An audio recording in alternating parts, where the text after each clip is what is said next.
Hi guys, welcome to my channel. Um, I've been wanting to share my experiences for a while, but I've been way too, you know, confused and baffled by everything that's been going on. But based on research that I did recently, I found some information that I think might be valuable to someone who's been going through, their own experiences. I believe that knowledge does not only, I believe that knowledge is not only power, but that it also empowers. So basically, I mean, I've been going through a lot, and I've always been wondering, like, why is it that it didn't matter how hard I tried to accomplish my goals, I mean, and my dreams, I still felt like it wasn't working out. I wasn't achieving, you know, I was inadequate. I had some of the worst experiences, in my lifetime, and all I've ever wanted to do was to be somebody and to, you know, to make an impact, a positive impact on my society and my environment. But for some strange reason, the more I tried to do that, I got an opposite reaction. So, first, well, that's when I started looking into like science and our history, our financial culture, our environment, and how we connect to all of that, because I believe that is important in order for us to find our place, in society, and why we do the things we do, why we're affected in the ways that we are. And, you know, it, for me, that cleared up most of the confusion that I was experiencing. And I'm thinking maybe it might clear up some of your misconceptions or, you know, ideologies or, you know, bad experiences that you've been having as well. Now, the title says my that I forgave my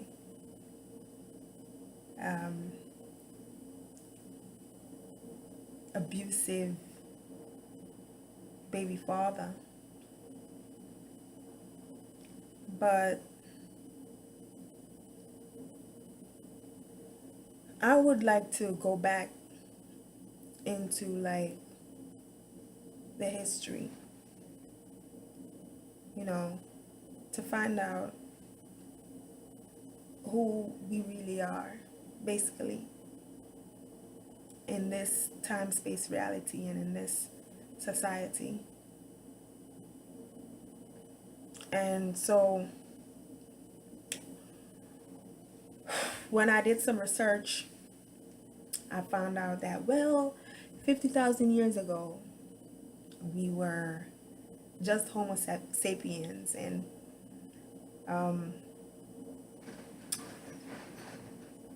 we were living in caves, and, we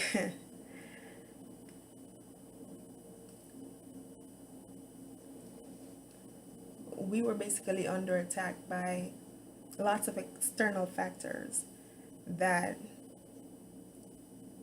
wanted to end our lifespan. Basically, like we always had to contend with things like saber-toothed tigers and the turbulent weather conditions and limited resources and all of that extra stuff.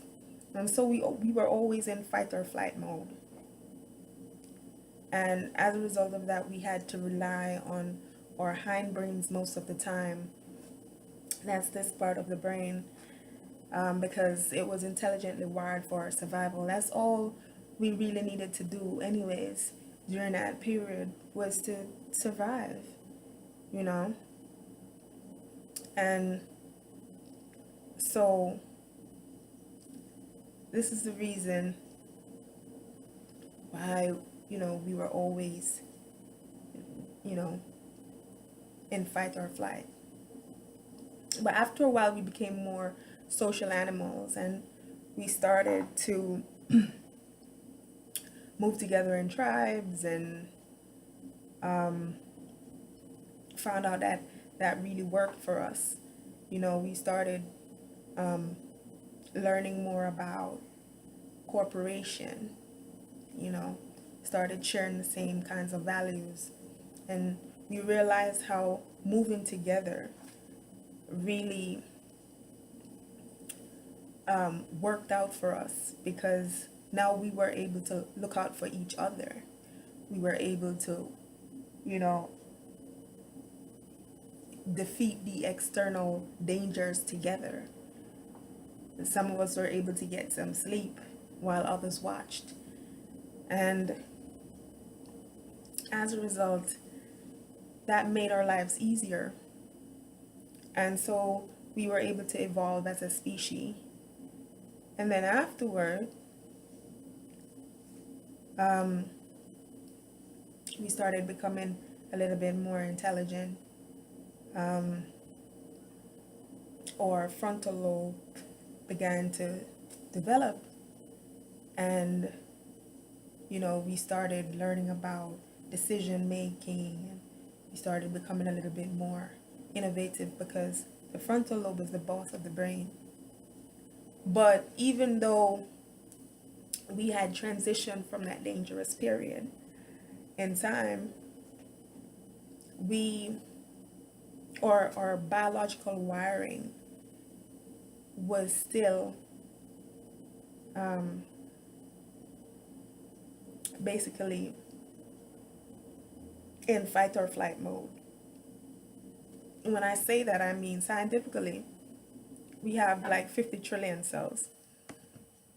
And based on research that's been done, it shows that the cell is always either predominantly in growth or protection. So whenever the cell is presented with a signal that it considers to be threatening, then it goes into protection. Whenever the cell receives a signal that seems beneficial, it moves towards growth. And so when we evolved from that dangerous environment, of the saber-tooth tiger age, and we transitioned into, better surroundings and stuff like that, we still had that kind of wiring. So eventually, the threats became different. We started contending with each other, with like neighboring tribes. And then, we had this whole period where there was this big transition, and colonization took root.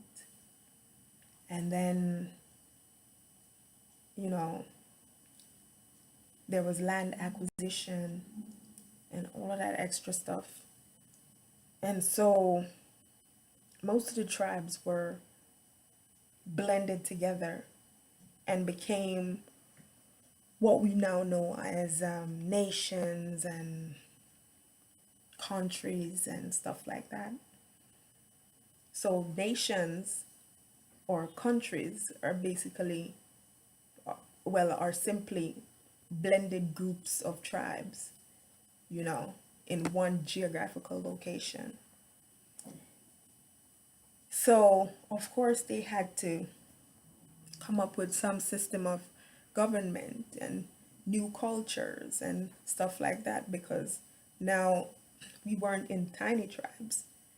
So we had to create systems for a bigger tribe, you know, and we had to come up with ways in which all of us could share the same values, share the same culture, and be governed under one economical system that would be beneficial for all. And so different countries came up with, you know, different ideas because, of course, as we evolve, we become more intelligent. And so basically, I grew up in Jamaica, the island, before I came to the US. Um, so Jamaica was initially a colony of Britain, and then they gained independence in 1962. Our financial culture connects more to capitalism because of the fact that there is and has always been a hierarchy. So when Jamaica got its independence, the elites were, you know, in the upper class. The mulattoes followed suit. Then you had the Chinese because they came in as indentured laborers, and the middle class. And then you had the blacks at the bottom. And so we had to develop a system, you know, that would allow everybody to be able to elevate, you know, and to contribute. And so I remember one of our leaders, Flores L. Glasgow, he created the common entrance exam. That was afterward. And this allowed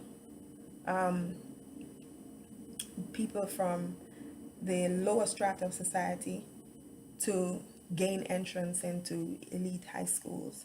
And so they were able to get better education. And with education, they were able to elevate into positions of power. And, you know, so there became like a mixture in the stratification system. And so before all of that happened, though, education was not free and it was not readily available. And my mom, she was born in the 1940s, my dad as well. And they both of them lived in rural areas. That was the country. And the rural areas were like different. They didn't live in the same area. She lived in a place called St. Anne. He lived in a place called Manchester. And in the rural areas, there were no schools. You know, probably a one church would, you know, have a little organization and, you know, they would teach the kids to read and stuff. But there weren't any formal schools back then. Because remember, we didn't even get independence yet. And so my mom's mom, she's my grandma, died when she was only 10 years old. So she had to, be responsible for her two younger siblings. And then she got pregnant at age 16. And she had learned the basics, like she could read and, write and stuff like that. But she didn't get, any kind of formal education after that. My dad, my dad's mom died early as well. And he said he had an abusive stepmom, and he couldn't get any kind of justice from his dad, so he ran away to Kingston. Both of them ended up there, different places. And of course, based on the financial culture and the structure of our society, that means that they're at the bottom of the stratification ladder. At the bottom are inner cities, right? Now, a lot of people know Bob Marley because he's a renowned reggae singer. But one of the places he normally mentions in his songs is a place called Trenchtown. And Trenchtown is an inner city, right? So by the time I came on the scene, I found myself in one of those areas. It wasn't Trenchtown, but it was one of these inner city areas. And what happens in those kind of environments, are high unemployment, low standard of living, poor quality of education, and stuff like that, because that's the poorer area. The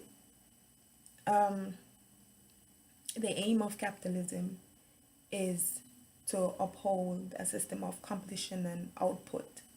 So when the majority of the wealth is held in,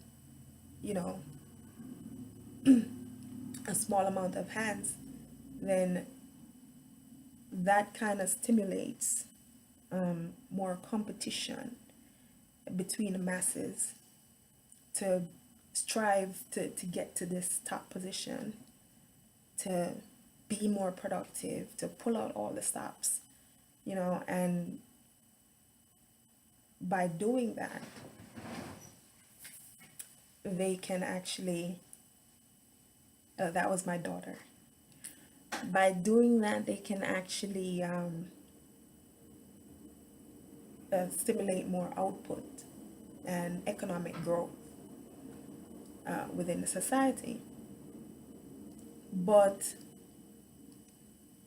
while that is, a good system for economic expansion, then these are the problems that inner city face. So every leader always tries as best as possible to, see how best they could stem the problems and stuff like that. And I believe this is why Farzal Glasgow created a system that he did with education. But the problems, like regular day-to-day problems that we face, sometimes, prohibits learning. And so with a lack of knowledge comes a lack of understanding. And, with a lack of understanding comes decreased productivity and decreased output. But there is an increase of crime and violence. It comes from confusion and stuff like that, frustration. When you don't understand who you are and where you're from and why you're experiencing the things that you do, anger and frustration kicks in. And then, of course, it is expressed in destructive ways. And so that is where I saw myself when, I started realizing who I was, and, that I lived in a community and this is my family and stuff like that. So that was when I was like about 5 years old. According to renowned scientist Bruce Lipton, a child learns most of their programming between the ages of 0 to 7, and this programming is what affects the way they behave, you know, throughout their adult life. And that is, of course, if you've never, like, if you never learn, you know, that this kind of that this is what happens. So, say for example, it is a destructive program. You can actually deprogram and stuff like that. But between the ages of 0 to 7 is when you receive your initial programming, and that is when only the subconscious mind is active. We have both the conscious and the subconscious mind. Subconscious mind is like it's like a tape recorder. The moment you press play, it just records everything that is within earshot, you know, or is within the immediate environment. And then whenever you stop and you press play, it just plays back exactly everything that was recorded. So, you know, we're required to learn, like, I think it was 100 million or something like that. I'm not really sure of the number. You know, actions and habits and stuff like that during the age of 0 to 7. Like, this is when we learn, you know, the most. So, say for example, if we want to learn to play an instrument, you know, the best time to do that is between the ages of 0 to 7. This is when you learn to walk, this is when you learn to talk, and this is when you absorb everything like a sponge. So depending on the environment that you're in, you know, you'll record the values and habits and, you know, stuff like that from that environment. And so I remember when I was 5 years old, and my subconscious programming was active. My mom used to take me to work with her on the weekends. She worked in an upscale neighborhood called Halfway Tree at the time.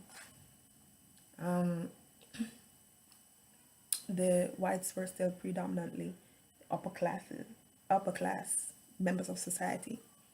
So she worked for a nice white family. She was the domestic helper. And, you know, I used to just play with the kids on the weekend and ride their bikes and stuff like that while she worked. And sometimes they would go away and I would just keep her company. I was a talker, so I was very good company for her. And sometimes she would work so hard that she could wring the sweat from her clothes. And, you know, I realized that back then that, well, work meant that you had to work really hard. I remember seeing my first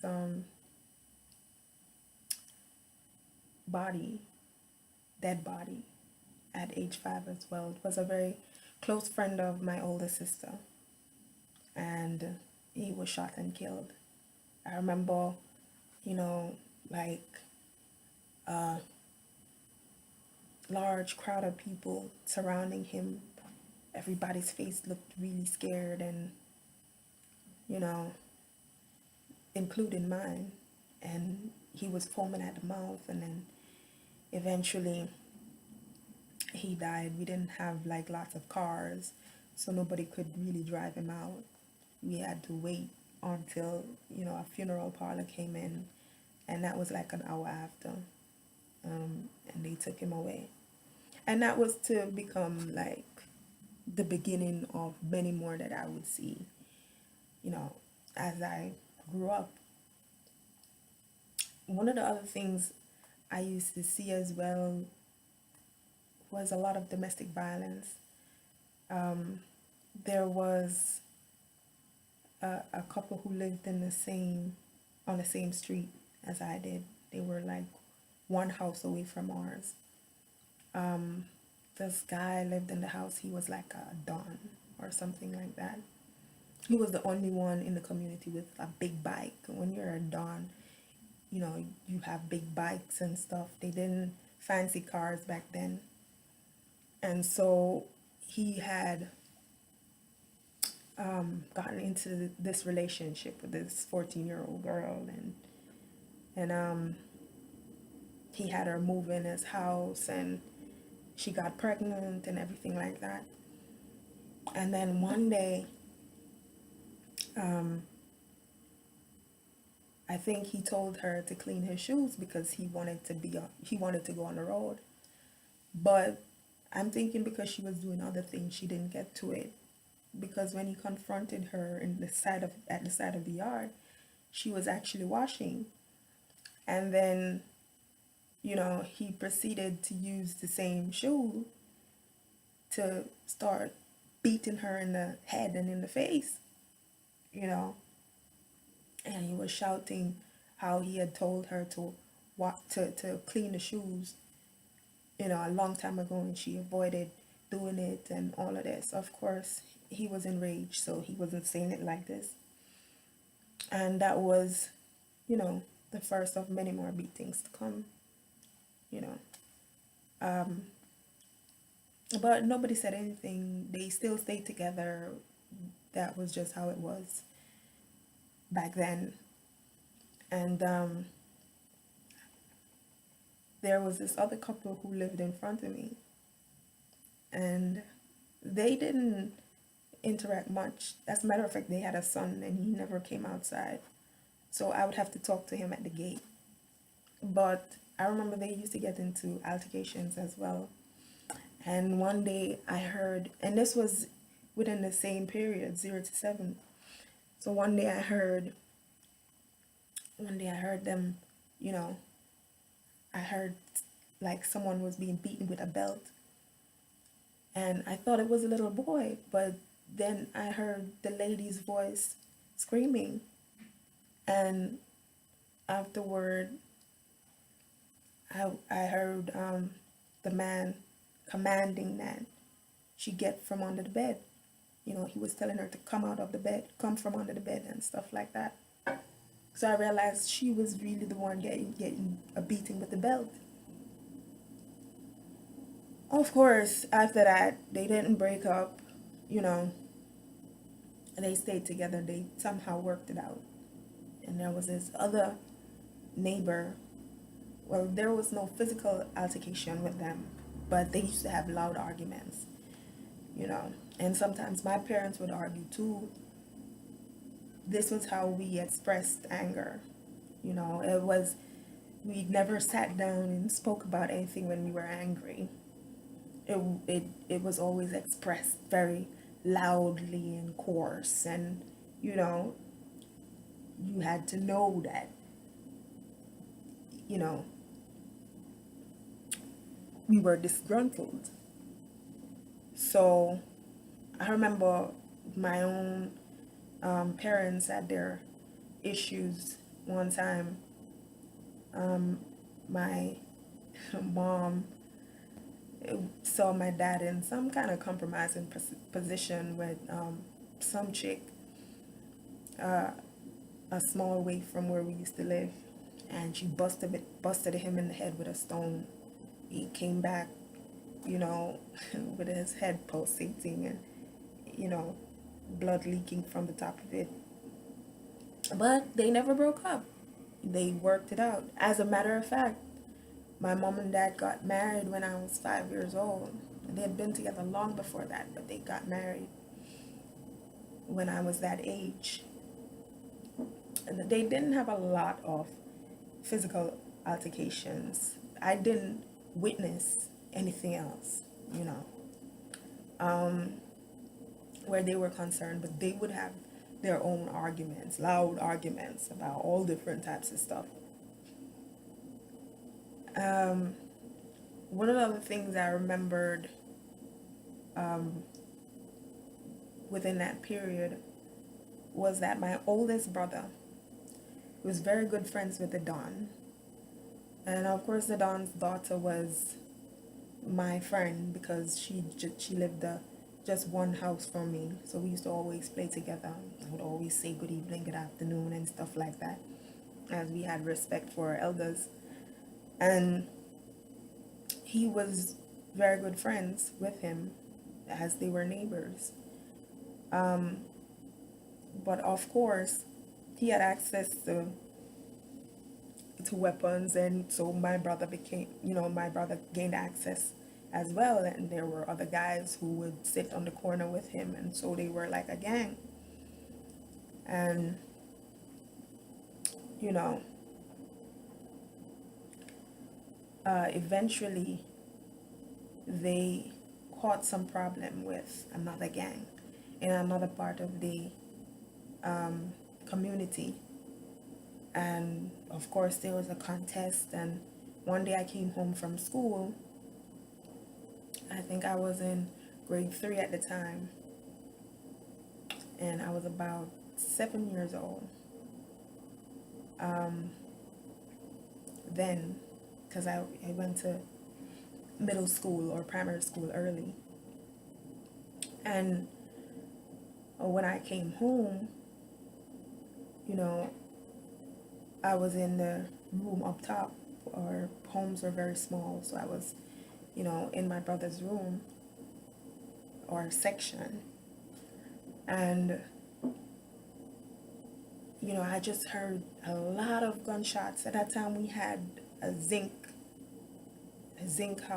ceiling, and I just heard like tons and tons of shot. It was like the ceiling was being torn off, and of course I was terrified.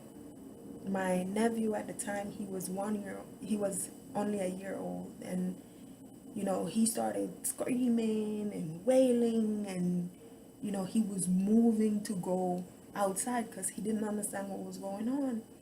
So he was fighting to go outside, and I remember holding him as tight as I could and forcing him under the bed with myself. I held him there until the shots,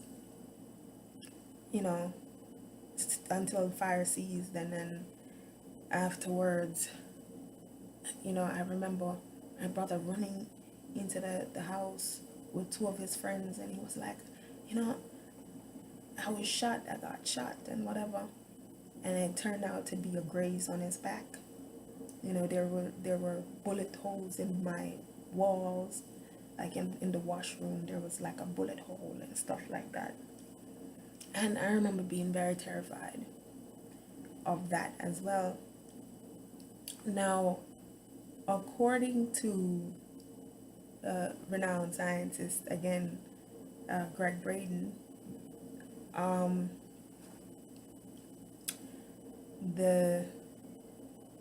there are 2 emotions that we predominantly feel, and that is either fear or love, right?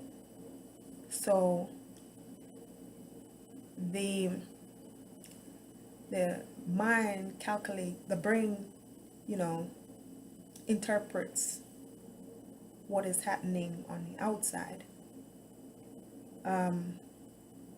It sends this message to the mind, and the mind interprets the message, and that becomes a thought, and that thought produces an emotion, right? And the emotion can fall between either fear or love. And these emotions are what generates feelings, and these feelings basically occur in our heart, like we feel from our heart. And if it's coming from the fear body, then the feelings that we receive are negative. And because our brain and heart is connected to the electromagnetic field in the universe, you know, because our brains and our heart are made up of the same things that are in the universe. So the thoughts, the emotions, and the feelings are the things that connect to that electromagnetic field, and it actually shapes your reality, you know, or attracts to you the reality that you envision. And so the heart is like 5,000 times more powerful. The electromagnetic field in the heart is 5,000 times more powerful than the electromagnetic field of the brain. So the feelings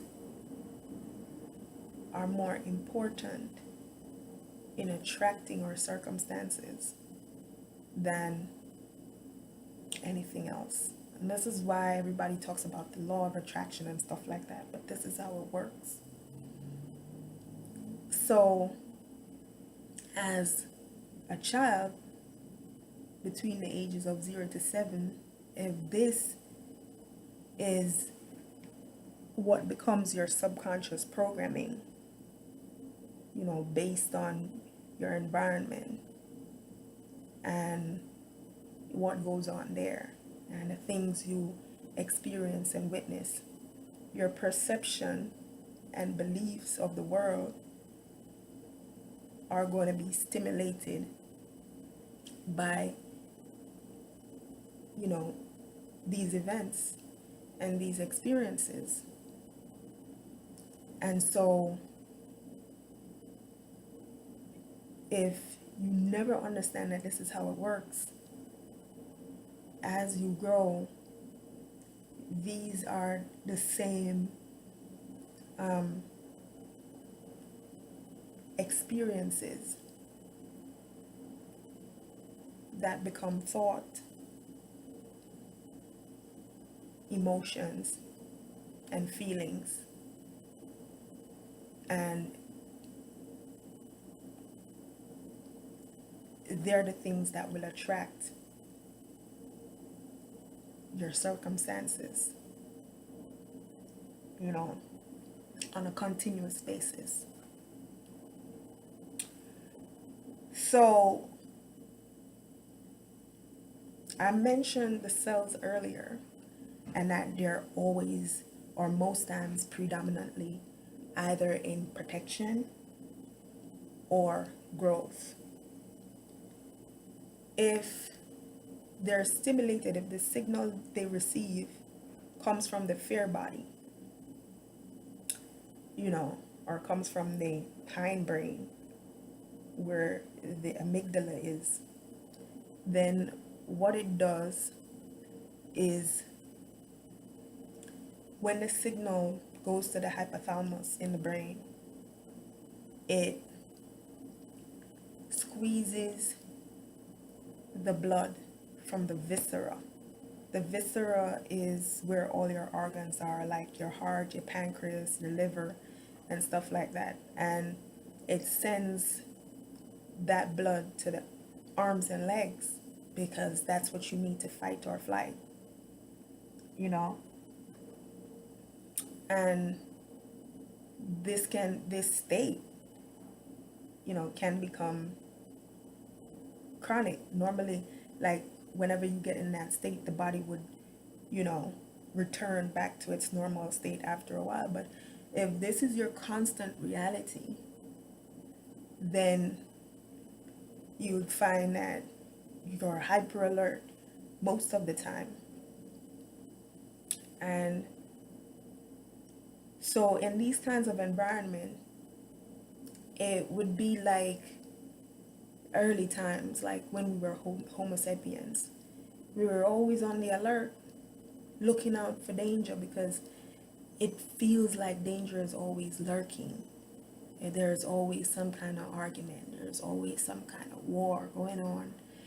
And so you always have to be hyper alert, or you have to be in survival mode in order to protect yourself.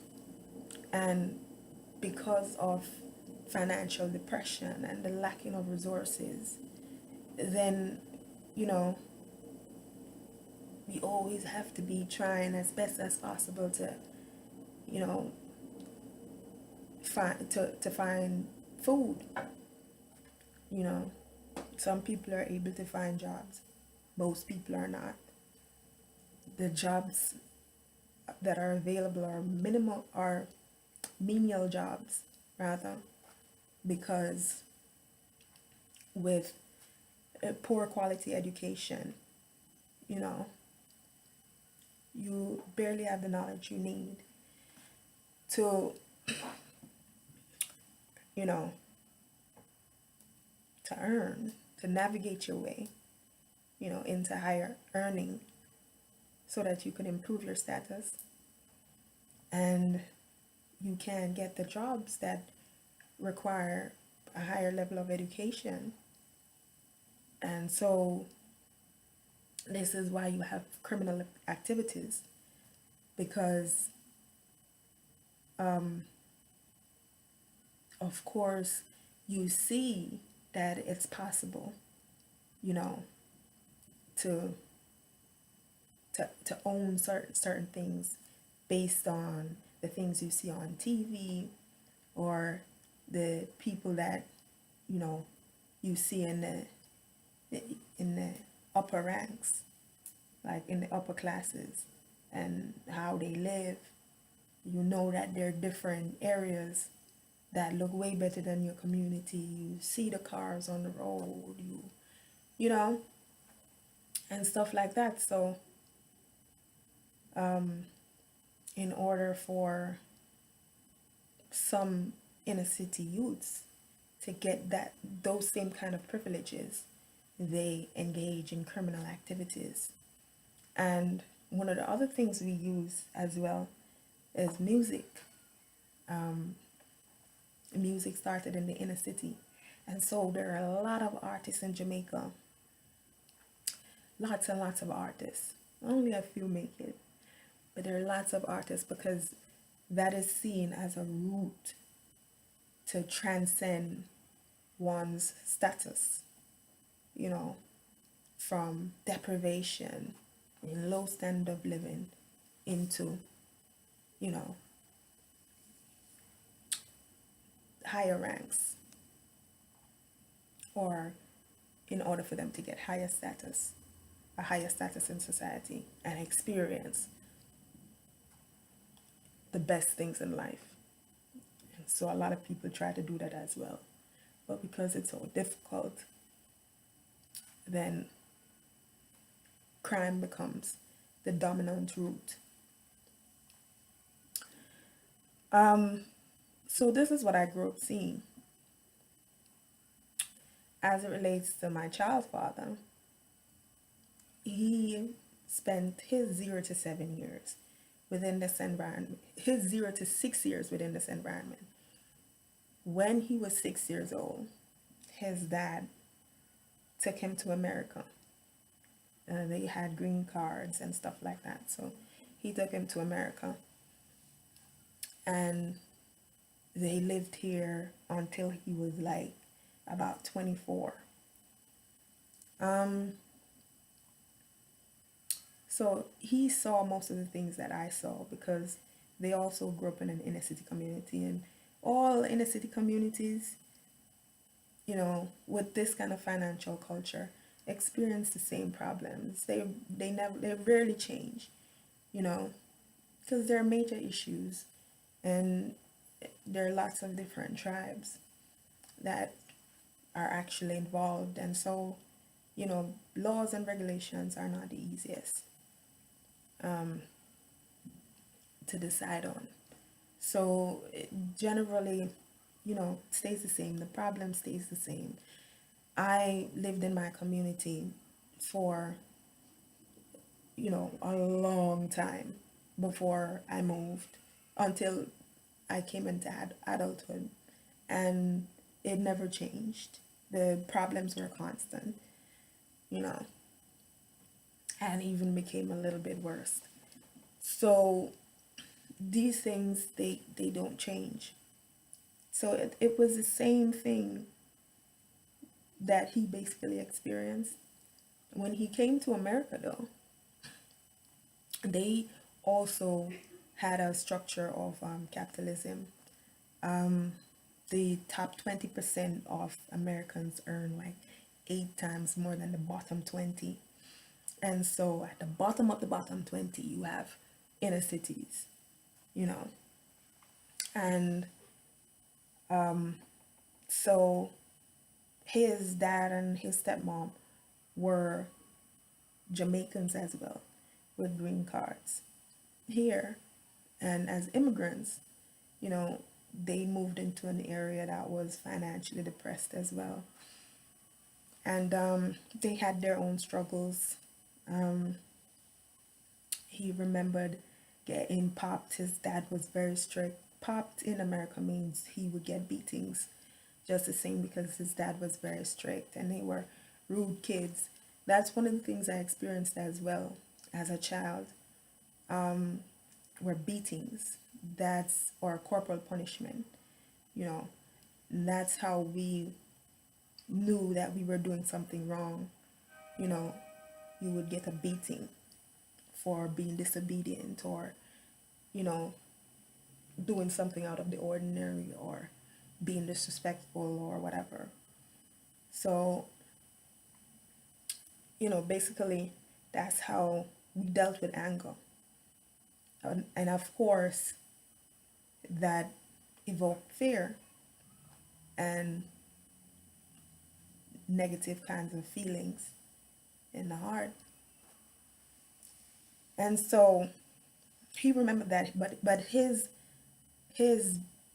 beatings were different. Like, his dad would plot together wires, electric wires, and they would get beatings with that. And they would get beatings with hangers and chains and things of that nature, because, as I said before, or as he told me, they were very rude kids. One night, he and his older brother, because it was both of them that moved to America. His brother was 14 at the time, and he was 12. And one night, his older brother stole out his stepmom's car, and drove it to Manhattan. And, that was the last straw for both of them.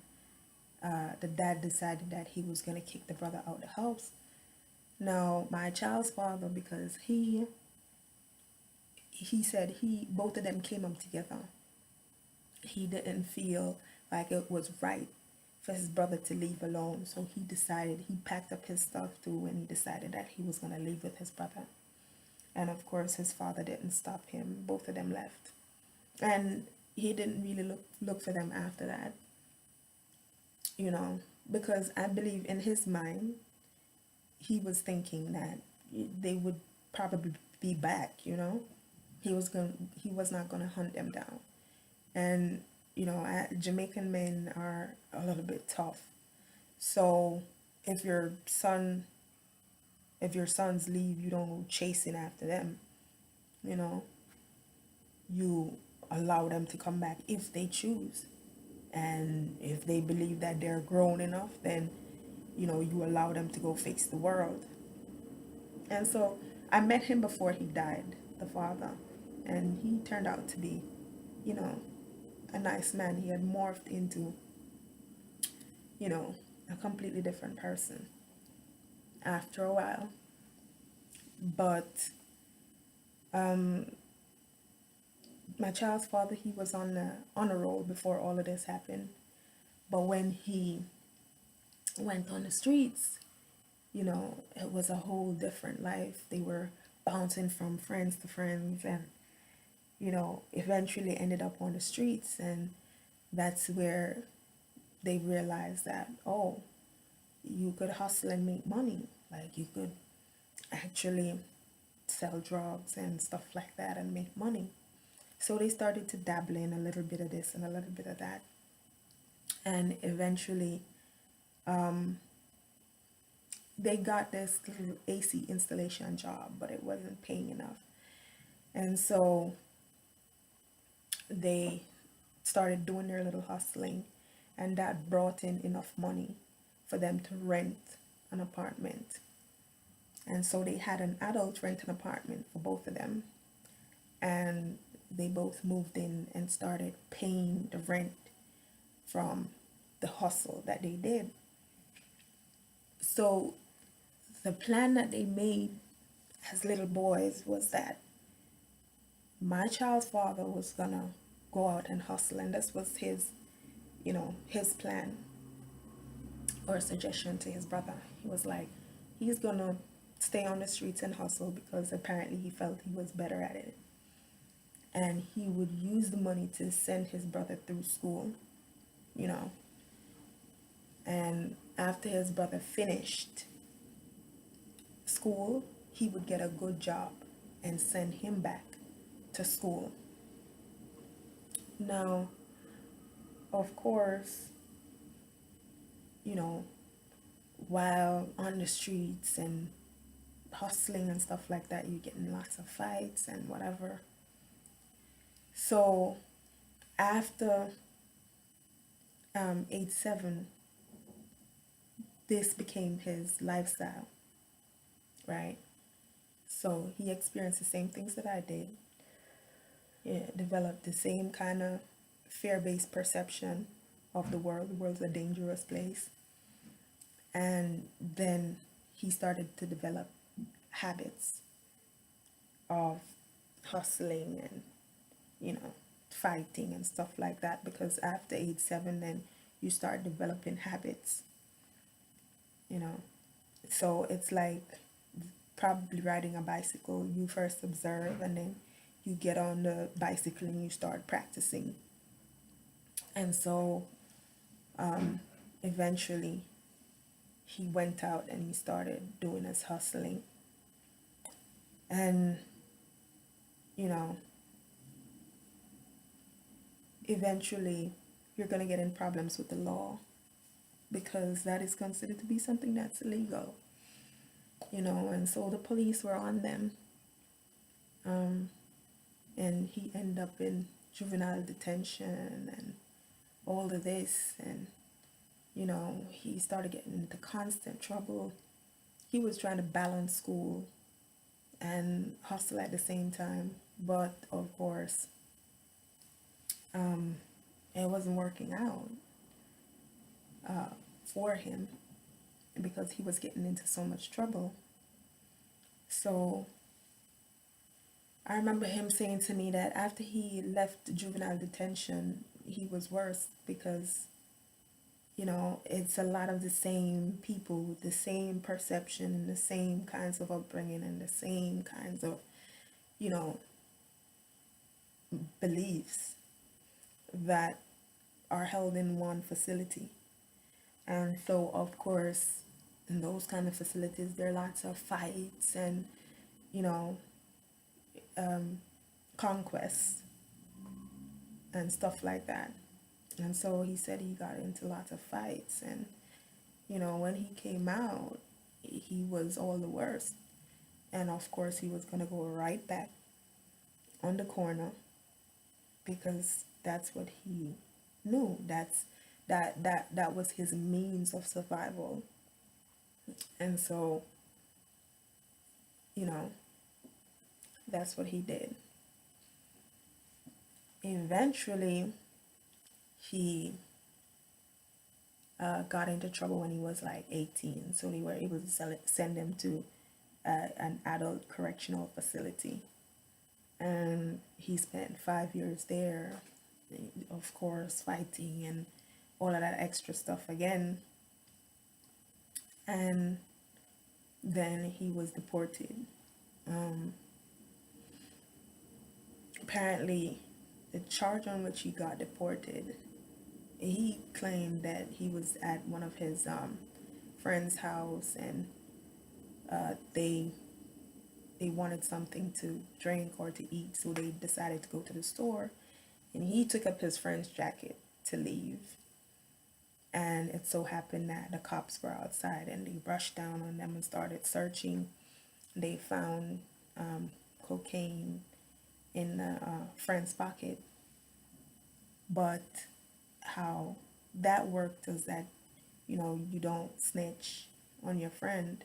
So he decided not to do that, and he took the blame for everything, and so he was charged. But apparently he didn't know that they were going to add a few other charges. Apparently they were tired of all the problems they were experiencing. And their response was, we can't keep you here any longer. You need to go home. And so he was deported to Jamaica, back to the community I was living in, because that's where his mom lived. And so when he came back there, I mean, I knew his mom very well.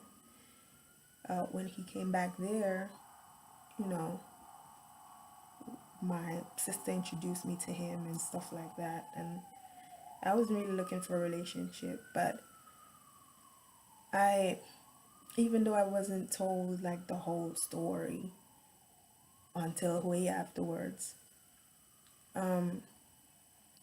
I didn't look at him as a criminal. He was, or a bad person. He was a person to me, just like my brother was a person to me, just like the guys I know grew up with who started, hanging on the corner, were people to me, because they were people that I grew up with. I never once saw them as criminals. I somehow knew they were misguided, but I never considered them criminals. They were always people. And so, of course, it was easier for me to develop a liking, and I wasn't involved with anybody at the time, and so I got into a relationship. But I didn't get into the habits that I developed after my 7 years of programming. Now, after all the things that I had seen, I remember starting school like at about age 4, and it was a school in the community. I had a very strict teacher, and I had a friend in class who was very light skinned. She was such a light skin that she was almost yellow, but she was my best friend. And my teacher was also light skinned. And I remember my teacher would always treat us differently. Like, my friend could get to sit at the desk with the teacher, and she would, kindly show her what to do, if she didn't understand something. But whenever I went to the desk, she would send me away sternly. And I remember, like, I used to get my work wrong all the time, and I couldn't understand why. And each time I got my my work wrong, I would get a beating with it. She always had a stick, and she would beat us really hard, because it's like she was beaten out of anger. So as a little girl, I couldn't understand. I would just I'll just get slapped up and go back to my seat and cry. But it was never explained to me why, and I was always confused, you know, as to why I was always getting beatings. But my friend, she used to sit right next to me. She always got her work right. And my teacher always took the time out to explain and to smile with her. She had very long hair at the time. And, you know, sometimes she would rub her hair and stuff like that. I didn't have locks. My hair was very short, you know. But I was still pretty decent. I was always clean and stuff. But I always got a different kind of treatment. And I'm thinking, I'm not saying, I mean, I mentioned black and light skin, but I couldn't pinpoint anything else. I didn't understand what I was doing wrong. One day though, it's like my friend felt for me, like she was really sad that I was getting all these beatings, and she really wanted to help, and she would try to console me at times when I was crying too. And she said to me one day, she did her work and she went up to my teacher and she got all of them correct, and then she came back to her seat and she nudged me, she opened the book wide and she said, "There are the answers." And I copied all of the answers. I wrote down the questions. It was math, and I copied all of the answers. But when I went up and gave it to my teacher, she drew a big X in it. And then she slapped me up and sent me back to my seat. And I cried and I cried. I remember that vividly. I cried because I just couldn't understand why I was being treated like that. And I knew at the time that my work was right because I copied it, you know, but she still marked it wrong. I believe my parents sensed that I was unhappy because, you know, at times I didn't want to go to school and stuff. So my father moved me from that school. My father was very involved in our education. He moved me to middle school and I started grade 1. Even though I was too young, I was 5 and we were supposed to start at age 6. He spoke to the teachers because he had a very good rapport with them. All of my other siblings went to that school. And he used to be at, he used to be at all parent teachers meeting and everything related to us. He was there as long as it was our schooling. Now, I started grade 1, and yes, that teacher was strict as well, but I didn't feel targeted, and I wasn't beaten every day, and she took the time out to explain stuff to me, so I felt a little bit more comfortable. Grade 2, my teacher was still strict, but the beatings were not as severe. In grade 3, I was okay. I started to get the hang of school, and by grade 4, I was doing very well. If I were in America, they would say I was on the honor roll because I was getting A's in everything. My report was in all red because we used to write A's and distinctions in red. And I was so brilliant that, you know, they made me skip grade 5 to go into grade 6 because they were like, you know, you already know the material. You don't need to be in grade 5. And so I went into grade 6 and I did well there as well.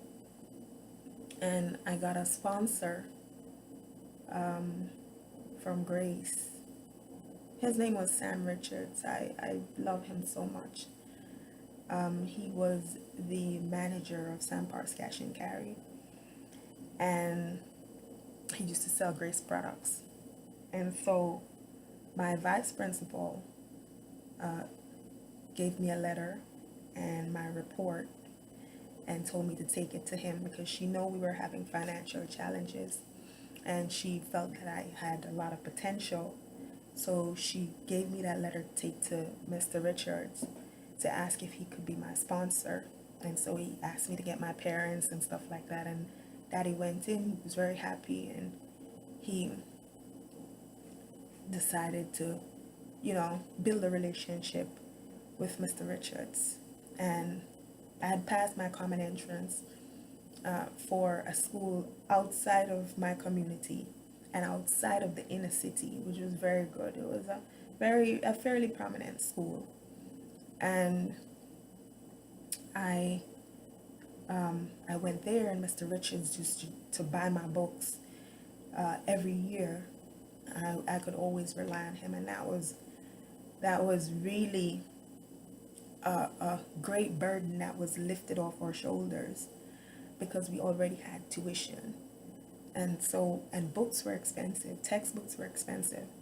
So when he did that for me, it helped a lot, and I continued to thrive. And I ended up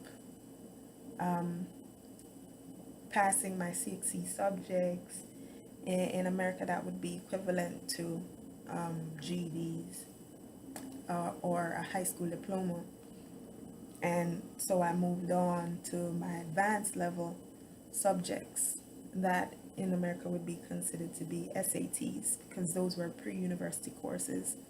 And I passed those as well, and I did a year in university, but my dad could not afford for me to continue, because it was a real strain. It was a lot of us. I had 5 sisters, 8 brothers, and my dad was just a mailman at a place they called Ministry of Labor. He used to just deliver mail, so it was a menial job that was paying them just enough to take care of us, to buy food and stuff like that. And my mother had by that time moved from the domestic job she was doing, and she moved to a place named Income Tax, and she was the office attendant, so she would clean the office floors and serve coffee and stuff like that. And she seemed a lot happier because she liked catering, so she would cater to the executives when they had meetings and stuff like that, and they really loved her coffee. So those were menial jobs, but they were exposed to people who had gotten their education, had gotten degrees and stuff like that, and they saw where it could take you. We'd never learned about owning our own businesses or not like that. It was always making sure that we got an education to get a good job. And because they saw, even though they were at the bottom, and they saw that if you got an education, you could move up, your life could be better, your standard of living could increase. They always encouraged us. And as I said before, Daddy never missed the parent-teachers meeting. I'm sure Mommy would have been there too, but her job was not as flexible. So Daddy was always present throughout, all of us, throughout our high school life, or throughout our entire school life. And after stopping, there was nothing for me to do, really, and then I started staying in my community more.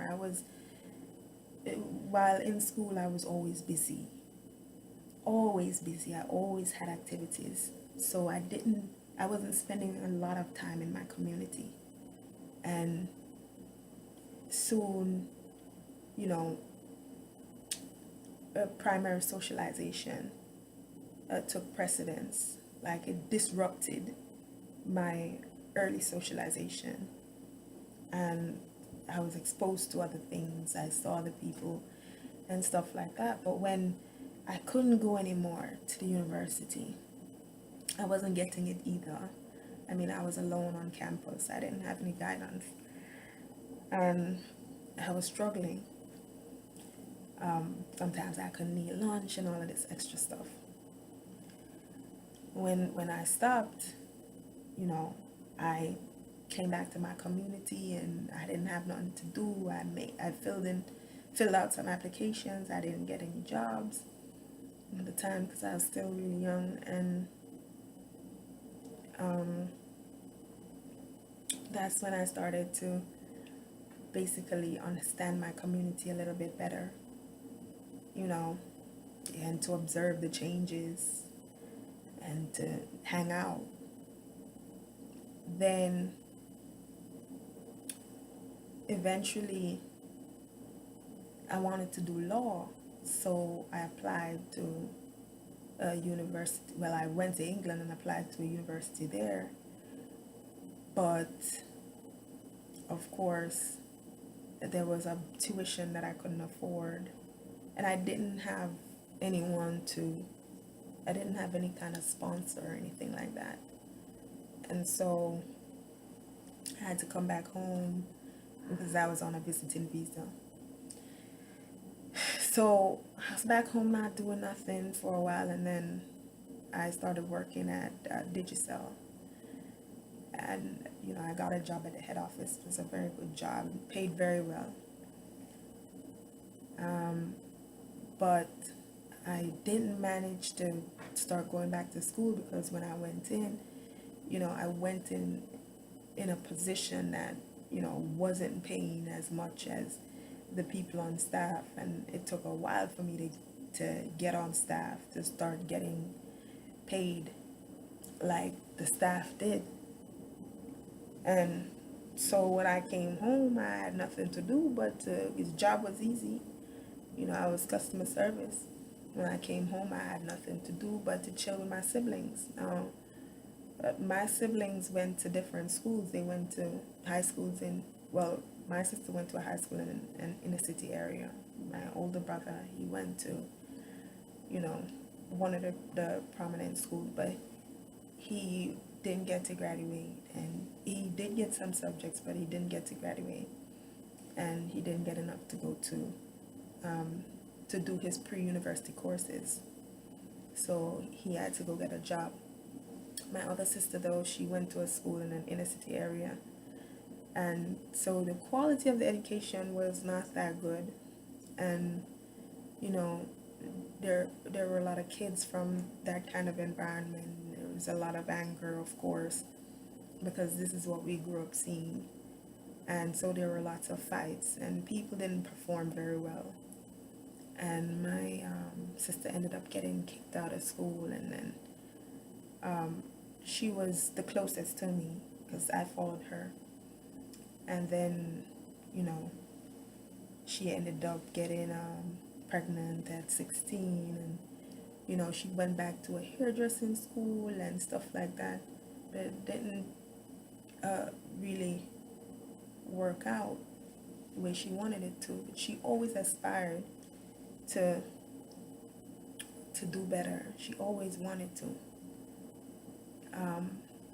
But her experiences were so different, and she ended up in more altercations than anything else. And so when I didn't have school to go to and I didn't have activities to do, I started hanging in my community more. And then I started realizing, oh, you know, I got a little bit of free time.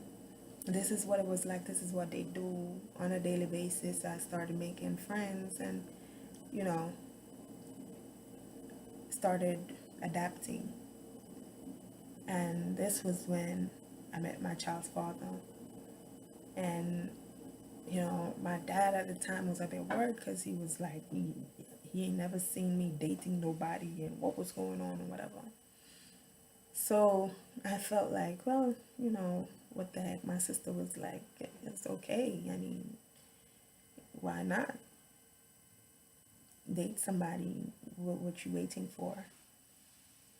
And so I entered in a relationship, you know, just because. And he turned out to be a very funny person, very interesting, and, you know, we proceeded with the relationship from there. And then, you know, I ended up getting pregnant with my daughter. The thing is, though, he had to reacclimate himself in our environment, in our culture. And so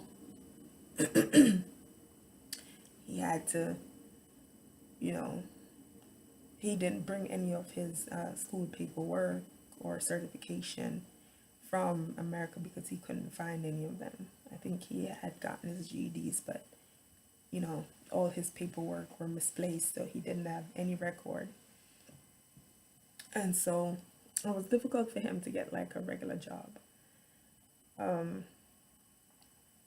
so, you know, he had a drive to do better and stuff like that, but, he walked from place to place tirelessly at times, dropping off applications, and he never got a call back. And he used to use substances a lot.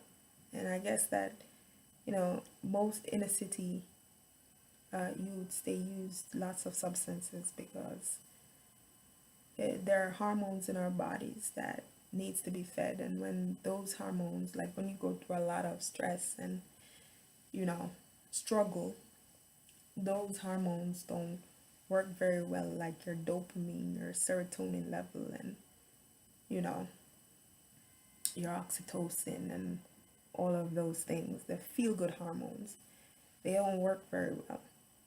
And so substances supplies that kind of crave or feeling that the body desires, to have. For example, marijuana. I mean, it helps to calm the nerves, calm the mind. Sometimes it brings mind silence. And because, I ended up using substances heavily afterward as well. Alcohol, also, and the tobacco and cigarettes. All of those can become very addictive because it feeds the dopamine within the body. And whenever anything is abused, of course, it becomes destructive. So marijuana is a very good plant, but you're smoking with paper. That time we were adding tobacco, we were adding something they call grabber and stuff like that. So, it had its destructive effects as well. And this is why, I understand that people do need to de-stress, and people do what they do. I don't use substances anymore, but I would say, if anything, vape, because vaping is much safer and this at this time than anything else, has been proven to be safer. So if you have to, vape. But anyways, you know, he was using, of course, he'd been through a lot. So substance use was his coping strategy more than anything else. I started smoking when I was 18. I smoked my first cigarette. I remember growing up and seeing my father smoking every night. He would send us to the store, send us to the shop to buy a pack of Craven A, a half cube of rum, and a box of milk. And that's how he would unwind for the day. And he was always his happiest when he drank and smoked. When he didn't drink or smoke, he was, always aggravated and inhibited. But the moment he smoked and drank, We could talk to him about anything. You know, he would buy us anything. And he was always the nicest person. So I grew up around that. And when I was younger, at times I would even use the butt of the cigarette. Like when he gave me his ashtray to empty it in the back of the yard, I would take the little butt and I would, puff on it just because I was curious. So by the time I was 18, I tried my first cigarette, and I felt like it was liberating. Oh my God, I'm 18, you know. But when I met my child's father, my consumption increased because, of course, I was around him more of the time, and so my consumption increased. But I still wasn't, you know, I I, I wasn't addicted until I started experiencing problems. Um, so basically, he ended up in not really getting a very good job. He ended up getting one of the menial jobs in this place they called D&G or Pepsi Cola to pack bottles and stuff like that. And he used to just come home like really tired at nights. I remember the second night he came home, he was stiff with tiredness. He was like, I'm not going back. And I was like, what? You have to go back, you know? Because by that time I was pregnant and he really wanted to do good. But of course, he was back in an environment like the one he'd left. As a matter of fact, it was a worse environment because, America's a first world and Jamaica is a third world country. So, you know, the resources are different. The availability to funds are different, you know. So there are systems in America that are not in Jamaica, not, you know, that are not available to us in Jamaica, even though both are depressed, financially depressed communities, or even though they both have financially depressed communities. And so I remember him going back and, you know, he kind of started feeling more progressive and feeling good about himself because he could, you know, he could buy stuff for himself, with his own hard-earned money and not have to depend on anyone else, you know. And he never liked the idea of asking me for stuff. He was always an independent mind. And so I remember when my daughter was like about 5 months, it was raining heavily. We had moved in together, me and her father. And it was raining heavily the day he was at work. I didn't know that he had come home and went to his mother's house. And his mother was living just around the corner. Until I heard like lots of gunshots firing. And I was like, what is going on? Why are there so many shots firing? So of course I clutched on to my daughter, has very scared. They sounded very close. And it turned out that it was just a block away, or less than a block away. And after the fire had ceased, I heard screaming. So I knew somebody got shot. Because this is, these are things that you hear over and over again. The moment shots start firing, you hear somebody screaming, you know somebody either got shot or died. So when I heard the screaming, I got the umbrella, I took my daughter, and I went outside to see what was happening, and I saw a crowd, like, you know, a little bit further away from where we lived. And I walked toward the crowd. And when I looked, I saw my child's father, and he had his brother in his hand. His brother was bleeding, and that was his younger brother. And his eyes were flipping over, and he was, on the ground, crying, and he was asking for people to get a car before his brother died. Somebody get a car, somebody get a car. And I was just standing there motionless. I couldn't move. I didn't understand, like, why his brother would be shot, because his brother was not involved in any kind of gang activity. He was always in the surrounding area. We all knew each other. He would sit on the corner with the guys. This is because everybody grew up together, but not everybody was involved, and so people who were fighting against each other knew exactly who they were fighting against or who was involved in what. Now, his mother had 5 of them, and he and his brother went to America. Her other son went to England, and she didn't raise her daughter. She only raised this son.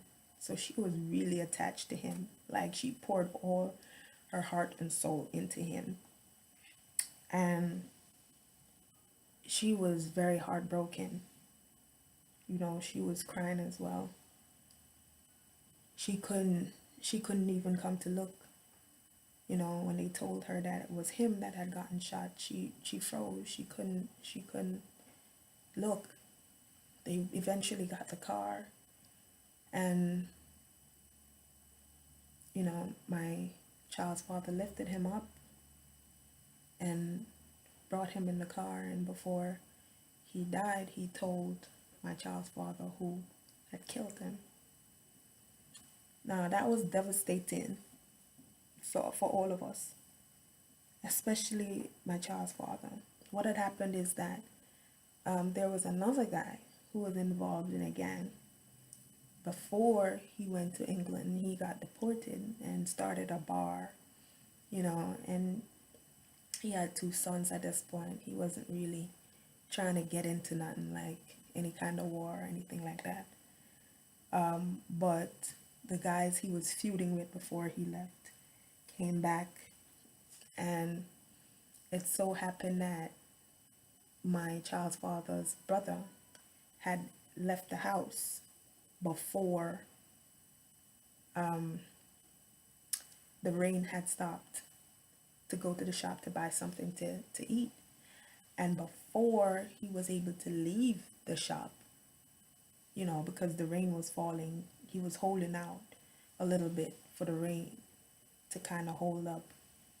And before he was able to leave the shop, the guys approached, about 5 of them, and they opened fire at both of them.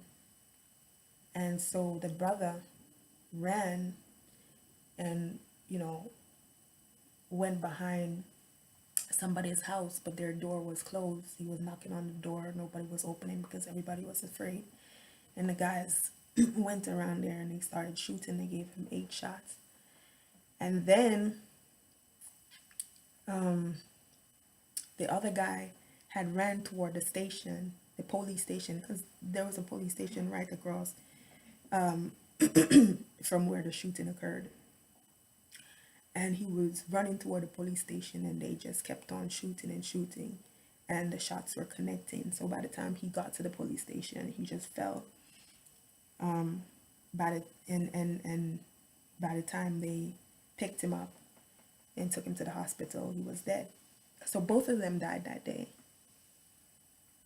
And everybody was devastated, especially my child's father, because he understood this kind of lifestyle very well. He was in his own set of gangs here. And when he came to Jamaica, he was like, okay, he said to me, I finally got a fresh start. I'm going to start over. you know, my record has never been this clean. And, now I'm able to get a new start. And when this happened, of course, the fear center of the brain reactivated, you know, I was triggered. Because remember, even though we're in different environments, even though we evolved, our bodies are still wired for survival. And especially when you've been exposed to certain things, you know, and your subconscious mind is predominantly has a set of a particular programming, and you already have compounded thoughts that has already formed your perception and belief of the world that you live in, you know, that has generated the kinds of feelings that you experience based on this perception and the kind of experiences that you attract to yourself. Then it's easy to be triggered, you know, because your mind knows nothing else, you know. And so he realized that he was not in a very safe environment. And so he started becoming edgy again. That's when we started having lots of problems because I had grown up in the community and I had seen, what happens to people in gangs. I had seen many rise and I had seen many fall. It always either ended up in two ways. It was either death or prison, and these guys were either killed by their rivals or they were killed by the police, because when the problems escalate, what would normally happen is, the police would come in to sever it, and of course, more times than not, that would end in death. And sometimes, if the guys are lucky, they would take them in and lock them up. So having that in my subconscious programming, I became very fearful. And so I started reacting negatively. I started expressing negatively my disapproval. And he wasn't having it because his brother had just died. He was in protection, and he thought I was trying to stop him from doing that. And in his mind, I was crazy. And in my mind, he was crazy. And we just had a kid, So I'm thinking, is it that you want to die and leave us? So we started having a lot of back and forth in lots of arguments relating to that. And I had my own, dysfunctional triggers as well, as I had seen so many infidelity and stuff like that. And so I had those issues as well. And so the arguments began to increase. And then, it became somewhat physical. We started grabbing and shoving and stuff like that. I started experiencing manhandling and stuff like that. But I was never slapped at that time. And then 2 years after his brother died, his mother died because she had a heart condition. And so whenever I mean, she really took it to heart. She was depressed, and there was nothing anyone could say that could soothe her pain and understand, the pain of a mother. Nobody had any kind of professional ability. Nobody, you know, knew about therapists or had any money to even see any kind of therapists, you know. Um, there was a church community she was a member, but it just could not fill that void for her. And I remember one morning, um, her her spouse, per se, they weren't living together, but this person who, was interested in her and they were like dating, he was there and he made an alarm, you know, for help. And when my child's father went into the room, he saw her foaming at the mouth, and then he tried giving her CPR, and she died right there on the spot. Shortly afterward, we were told that the doctors had told her that her heart had totaled. Like, it was the disease she had taken full control of her heart. And so she was gonna die within a week, but she didn't say anything to anybody. And so I guess she didn't want anyone to worry. And I'm thinking that she didn't feel the need or any kind of purpose to continue living. That was her last child, and that was a child she had invested everything in. He was going back to school at the time. He went to a prominent high school. He didn't get all of his CXC subjects, so he wasn't able to do his pre-university courses. So he was going back to an evening class to get the rest of his subjects in order to advance. And there he was. All of her savings went into him, his schooling and everything, and then he just died. So, I don't think she felt the need to continue living. And so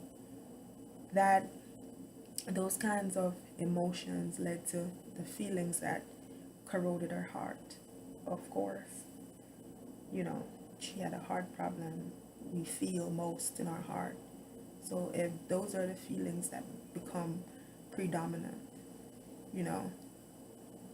then eventually, apart from the fact that it was an illness, these things can contribute as well to one's demise.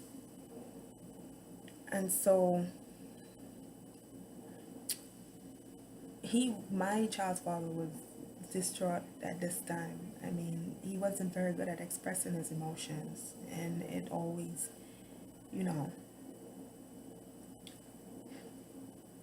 it was always expressed in more destructive ways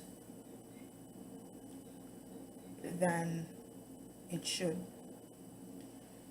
And I mean, I would never make excuses, but now that I'm understanding the science behind the way we behave, I mean, we all needed help, but we didn't understand how to help each other. We didn't understand how to communicate because we were used to one way of communicating, We didn't understand how to really show affection because we didn't see it happening around us.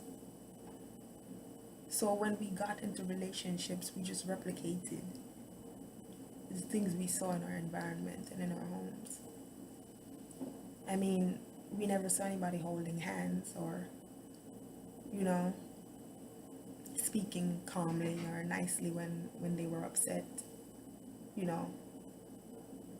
or anything like that, knowing how to calm down one's temper when one was angry. We didn't have any of those skills. We didn't learn them from anywhere. I mean, when I was going to school, we got lessons from different texts that we were supposed to know so that we could write our exams. But I don't remember connecting on any kind of personal level with any of, the things that I was learning, or with most of the things that I was learning. I could connect to some things, but most of the things I couldn't connect with. Science, I dropped biology, chemistry, and physics because I just couldn't get it. My subjects were business and arts, and so we never had the kind of guidance that we needed to learn any kind of skills, and we had no kind of outside or external influences that could help us to understand that the way we were thinking was self-defeating, because you attract more of your thoughts and feelings into your reality. So it's like growing up at a disadvantage, basically, because what you see around you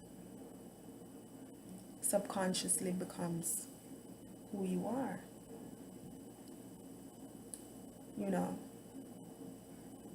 and habitually how you react. And so this was how we dealt with things, after his mother died and everything. I remember he'd stopped working. He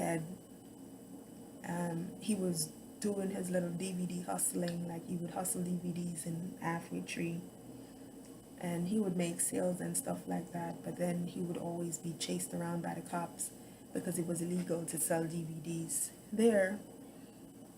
And so that became an issue as well, and eventually he had stopped doing that because he had leaned more toward the gang. He was doing a little bit of music, but he was always distracted, by his external environment and what was going on. He used to play beats because he actually learned how to play the violin during his early years of school in America. And so eventually he started making beats with Pro Tools, and he was good at it. And that's how I started doing music. I was in the performing arts at school, and I used to do that poetry. I was never an artist, but on listening to his beats over and over again, and listening to the guys who would rhyme on the beats, eventually one day I just got up and wrote a song, and then I realized I could do that. And that's how I started writing songs. And he had a mini studio, but we recorded and stuff like that, but it never lasted because there's always the distraction. And the more there were external distractions, or the things he considered to be threats, disagreements and whatever, the more he would lean toward the gang for protection. And so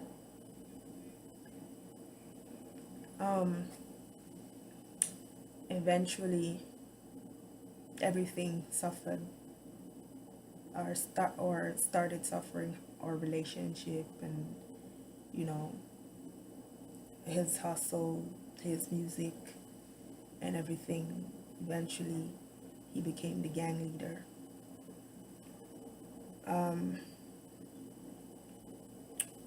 Because, you know, he felt he needed access to tools that could protect him and save his life.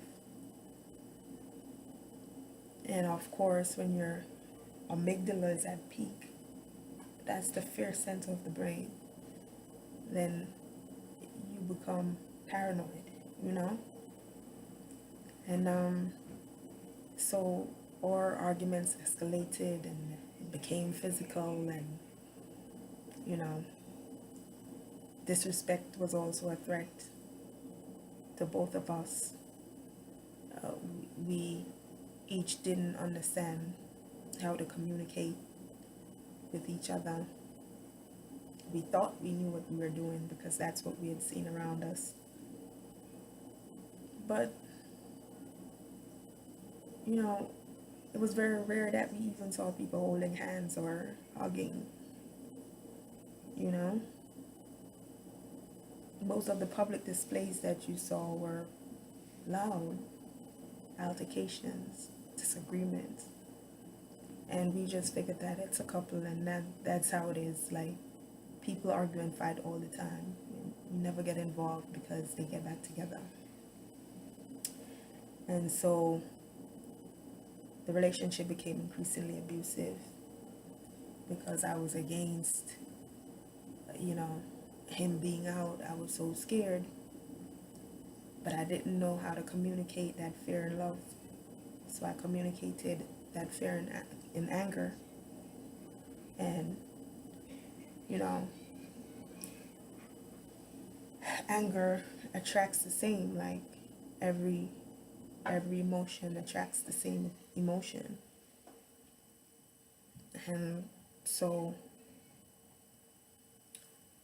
we were a mess, you know. And I wanted to leave, but I didn't know how. I had seen my parents grow up together, you know, grow us up together. They never separated, but I knew that what we were doing was destructive to both of us.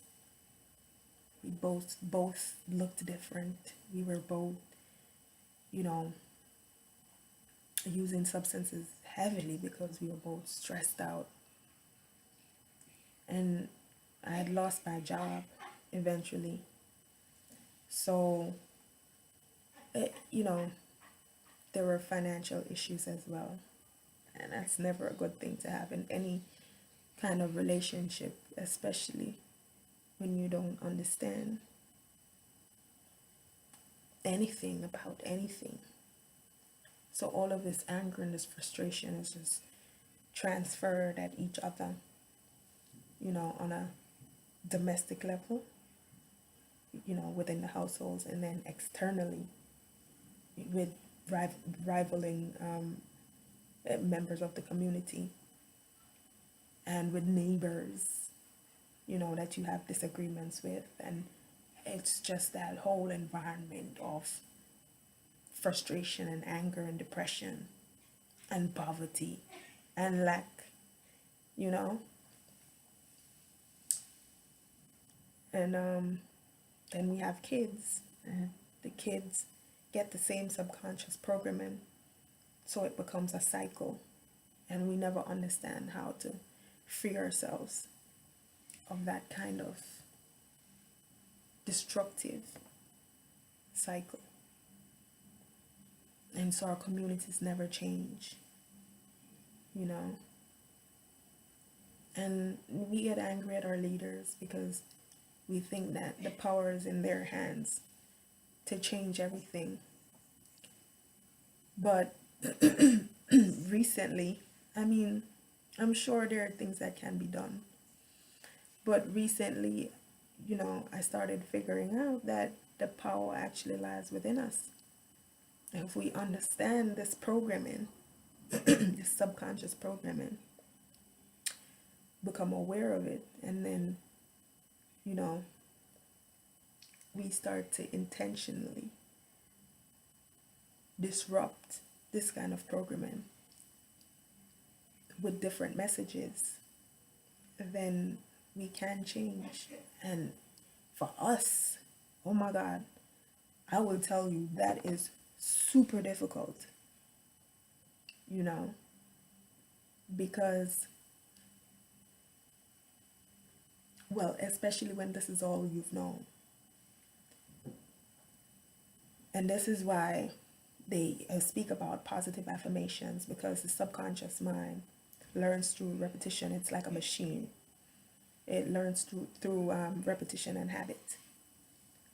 And so the more you repeat affirmations, you know, as the more the subconscious mind programs it, you know, in a way that it can generate some kind of change. But when it's said with emotions, because the heart center, you know, is the organ that attracts, or that has the most electromagnetic field attached to it. When the positive affirmations are connected to the emotions of love and positive feelings, then, you know, it helps to change your circumstances. And this is why the way we think is so important. So when we become aware of the thoughts that we're thinking, it has a lot to do with how we move toward change. And so that's one thing I started doing. But before I go into all of that, I must say that the situation in the community became worse. My child's father's brother came from England, and, you know, he was deported as well. He came with his wife and child. His wife and child went back to rural Jamaica, and he was living there with us in Seaview, or in the community that we used to live in.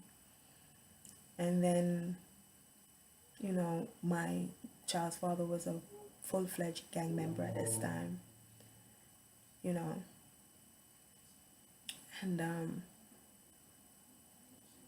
of course, the fights got worse. Now, I'll never blame myself for being in this situation, but understanding it from a different perspective has given me the opportunity to not hate, you know, or blame or point fingers, but to forgive and to have compassion. You know, sometimes in pain and anger, we tend to create monsters of the people who offend us, you know, but it all depends on perspective, because that kind of interpretation or perception does not contribute in any kind of positive way to our growth, strength, or development, you know. And when you understand it from this perspective, there is no way that you can ever not forgive or not have compassion, because of the fact that I lived it. I lived this subconscious programming. I lived this struggle. I lived this hard life. I understand what we go through on a personal level. You know, I'm able to have that kind of compassion, and this is why I decided to explain in this way so that we all can understand that this is what we go through. This is who we are. This is where we are. And that our personal power lies within us. And it's all in how we think and feel.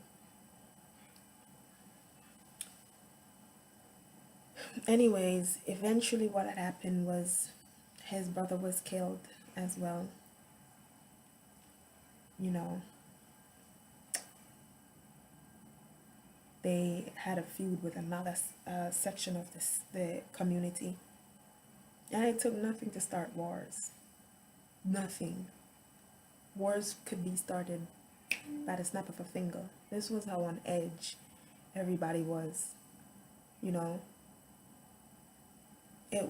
this was how much we were all in fight mode. You know, fight or flight mode. It was like we were all experiencing chronic stress,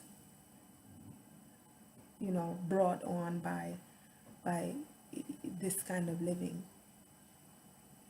Because when the hypothalamus receives a signal of threat, it sends that signal to the adrenal gland, or the master gland that controls all of our hormones. The adrenal gland is our stress. You know, it is connected to our stress hormone. You know, and when that is constantly activated, then of course you're gonna be on edge at all times. The blood is, you know, constantly being constricted from the viscera or from the organs in this section of the body, and it's constantly in the arms and legs, you know, that controls fight or flight. And this is why most people in depressed communities have diseases like hypertension, heart problems, and, you know, diabetes and stuff like that, because those are diseases that directly connects to the organs, you know. And so with a high stress level, and with the viscera always being constricted, then it means that the endocrine system also is always out of sync. And the endocrine system controls all of our hormones. And so, of course, our amygdala is always at peak. And so, most times we don't live very long. And then you have environmental factors, you know, because you have the sewers and the garbage and, you know, the worst kind of foods and stuff like that. So all of that contributes to, you know, the dysfunction that we experience as a people. And so this is why it is so difficult for us to deprogram. When I started listening to affirmations, those are expressions that, some of those expressions are expressions that I'd never heard growing up. So thinking positive, you know, and expressing positivity in that way, it's a really difficult barrier to break through. It's an entirely new language. You know, it's like learning French or Spanish. because these are not the kinds of language that we're used to using. And so it's easy to slip back, you know, into your old programming because this is what you're used to. It's like an imprisonment. If you allow it, because you have to make significant effort, you know, to transcend this kind of programming. Jada, could you turn that down? I'm still making a video. That's my daughter. Again, just being, her normal kid-like self. She loves music and dancing and stuff like that. So, I mean, after his brother died, back to the story, because I've just been diverting. After his brother died, I was the one who identified the body. That night, two guys died again, and I saw both of them, you know, and at that time, they were after my child's father. They wanted to kill him instead, and they actually thought it was him when they killed his brother. Or more than anything else, they were sending a message to my child's father, you know, that he was next. And so my life was threatened. I felt very threatened. You know, I was in a hyper alert state. I was always looking behind me. I was always looking for the worst to happen. I was scared, you know? And when I would walk on the street, I'd try to look tough, like I didn't care. But inside, I was dying. How could my life have come to this? I thought. You know, all I ever wanted to do was good. Like, how did I end up in this kind of situation? And how is it that my child is not going to grow up with her father if I leave? And I was really confused. And at that time, I used to feel empty. I used to feel like a shell, you know, like I was not in my body. I would feel really lethargic. And sometimes it would only be, you know, marijuana that could really, you know, calm me down and put me to sleep, slow down my thoughts. And so my consumption increased even more.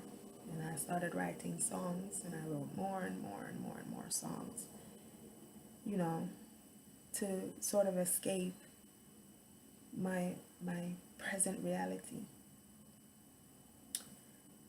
But after that death, I realized how serious it was. You know, my God, this dude was just in the house. Next minute, you know, he's laying somewhere dead, and I'm identifying his body. How is that even possible? It didn't even seem like it was. It felt like I was dreaming, you know. And I decided that I couldn't stay. It was time to leave. All the fights and all the pain I didn't even know about.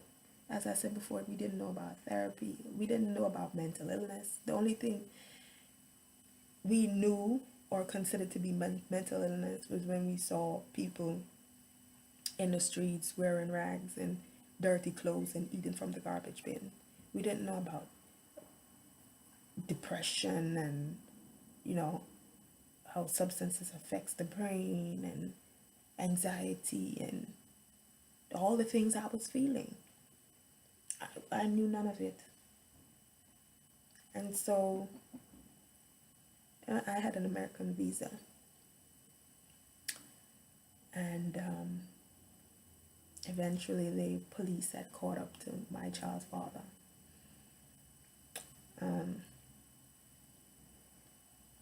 Because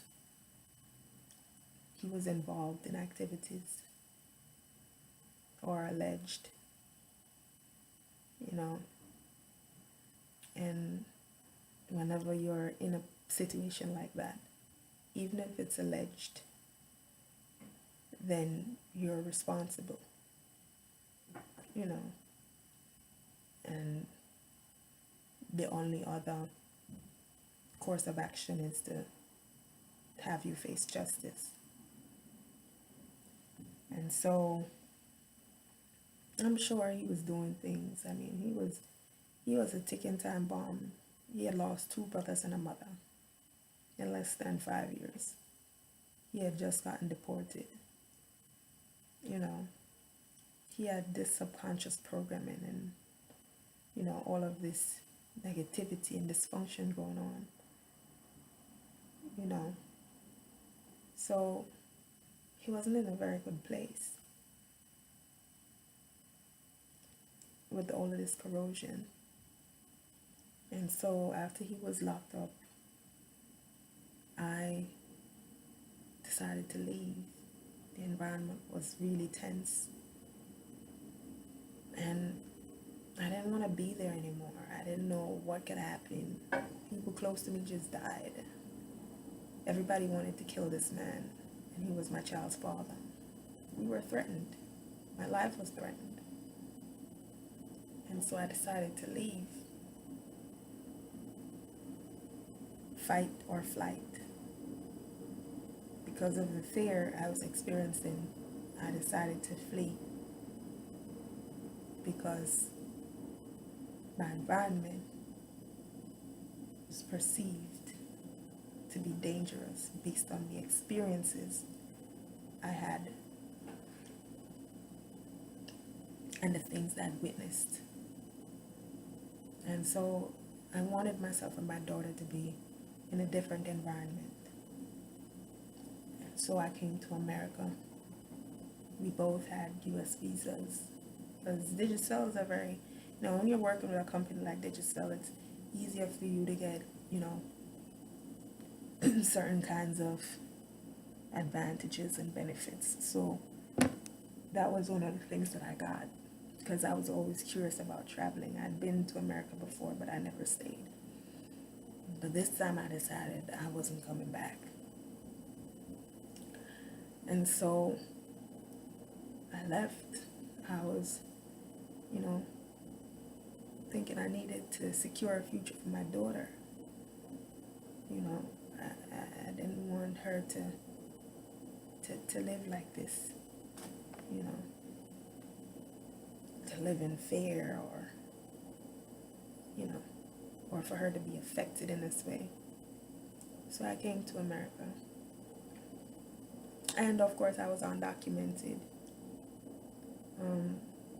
But because my 0 to 7 programming and the habits that I picked up afterward was rooted in education, because my father instilled that in us so much, I decided that I was going to apply to a college, a university. That was my way out. I was like, I needed to improve my life. I needed to do better for my daughter. I needed to secure a future for my daughter. So I proceeded to apply to a community college. But then, even though I was accepted based on my Caribbean academic credentials, I couldn't attend because I wasn't able to pay the tuition and I didn't have a sponsor. I had met my child's father's sister, you know, over time, and we became friends. So when I came to America, I went to her house. You know, I had cousins here, but we didn't grow up together. So there was not that kind of connection. And, you know, they were going through their own thing as young adults. So with no connection, you know, and me not having any kind of foundation, I felt that wasn't the place to be, you know. And so I went to my child's father's sister, and that's where I applied for the college.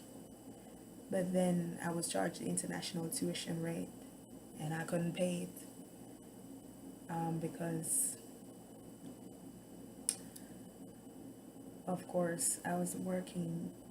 We didn't have any money. I didn't have a sponsor. And so I had to decline the offer of acceptance. And without documentation or social security, you can't get a job, because in every country there are, you know, rules and regulations and laws concerning immigration. And people who don't have social security have limited access to everything. We're only given visitation rights, so if we overstay those rights, then, you know, all privileges are declined. As a result, there were no grants. There were no grants for undocumented students, available to us that I knew of. There were no government aids or anything like that. And so, as I said before, I had to decline the offer. But because of the fact that I couldn't go back, you know, I decided to go get a job. It didn't matter what I had to do. I needed to do something. And so I went to an agency, and they placed me in a cleaning job.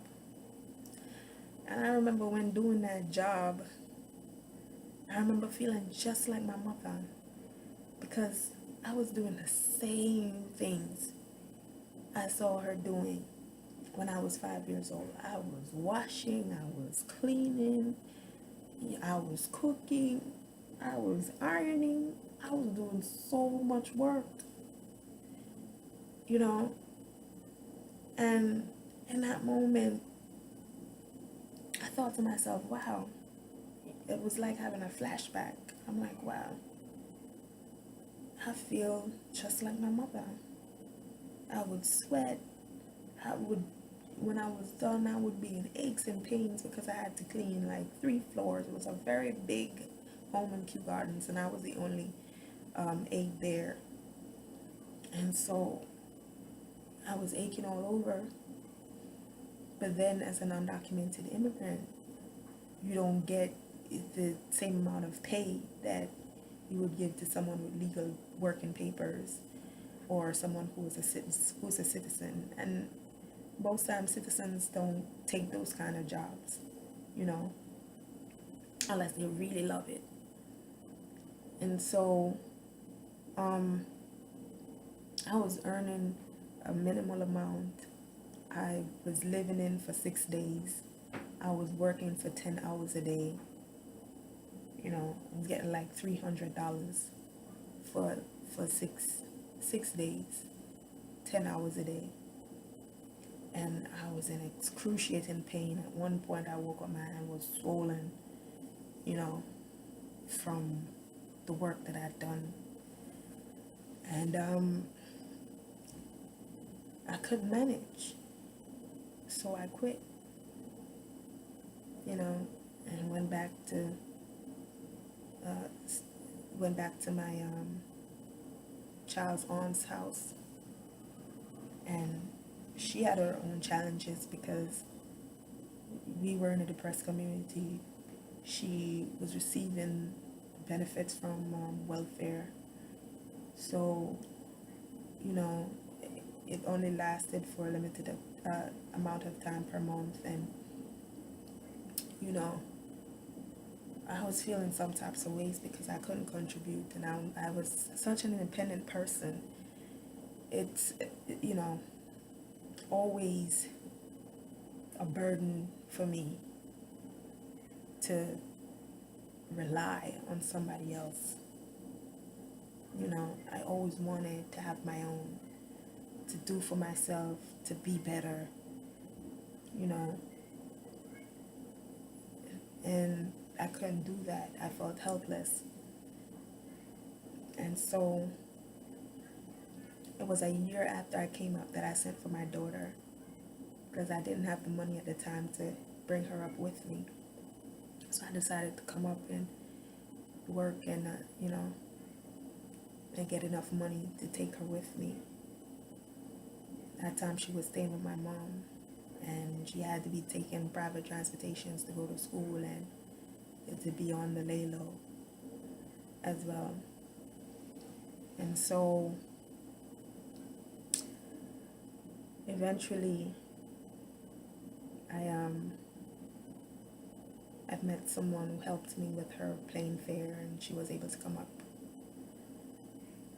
And I got a job in a restaurant. I was working there for a while. Again, when you're working without a social security, the pay is very minimal. So I was earning like $50 a day.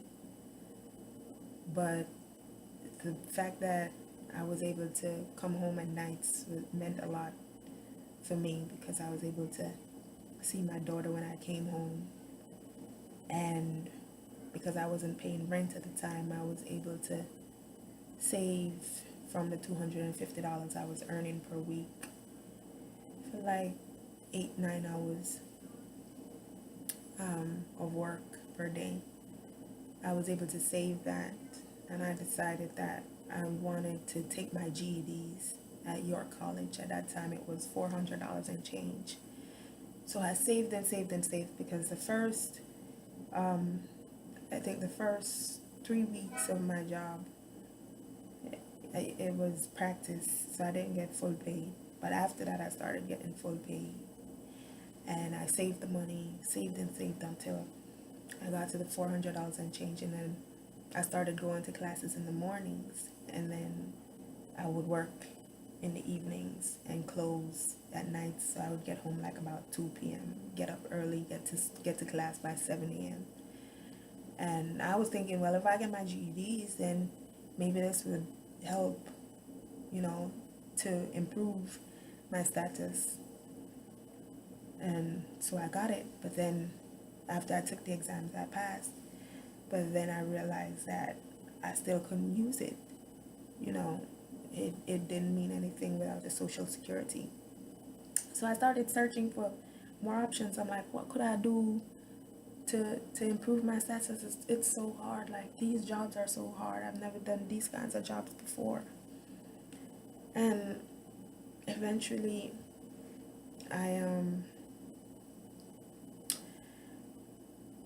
went to legal aid representatives and lawyers, and I was seeking a way out, and I was told that based on my situation, the only way that I could improve my status was through marriage. And so I went searching for a husband. I was desperate. I was like, anything, I just need to improve my status so I can take care of I can become independent enough to take care of my baby girl, to move out on my own and to live my own life, because I'm an adult. And that's when I realized that it was a business in these financially depressed communities. People were asking for money. I needed to pay this amount, that amount. I heard that I needed to pay up to $20,000 to get married, for someone to get married to me, and then I could get my papers that way. And I was like, wow. And then because of the fact that people had bad experiences, when you come into these environments, you really want to acclimate yourself in the environment. I believe, it can be a very compromising situation, and there can be deception because you're in survival mode. You want to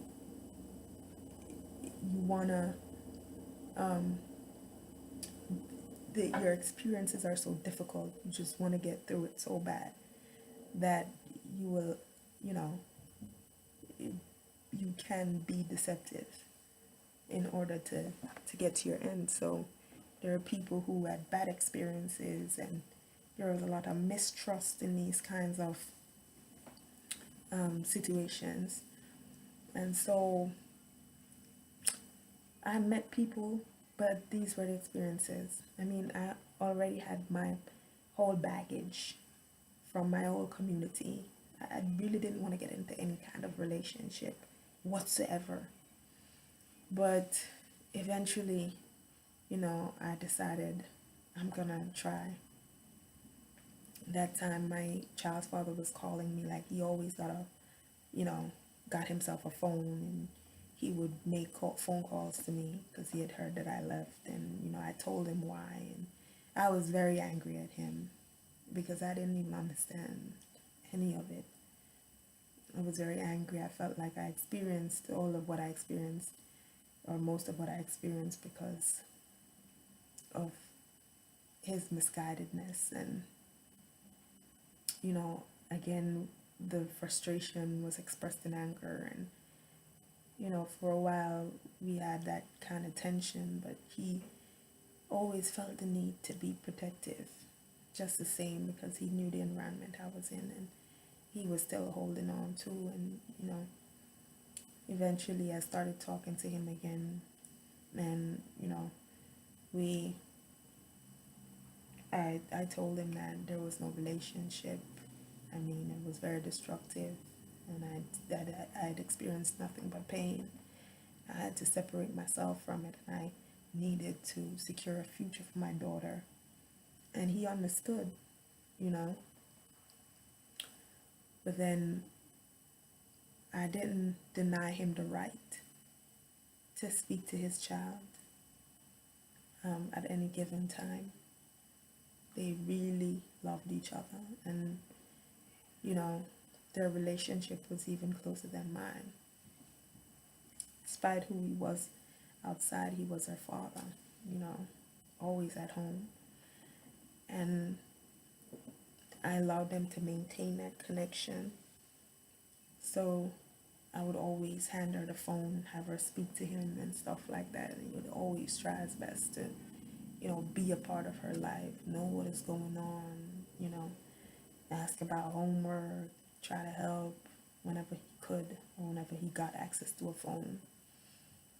And eventually I told him I was going to move on. I needed to sort my life out. And I mean, of course, he didn't take it very well, but eventually he understood. And because I kept on telling him that we're not together. It's over. I couldn't do it anymore. And it was hard to be in that kind of situation, having a child, and who you didn't want to separate from the individual and whatever. But even when I attempted to move on, I still didn't have them, stop communicating. I always made them communicate. Person I was dating was living out of state, and eventually I was able to move into a small apartment, and that person was way older than I was. Wasn't someone I would date had I not been in the situation I was in. But he was always there. Like, I could talk to him about anything, and he was telling me what kind of environment it was and wanted to help, but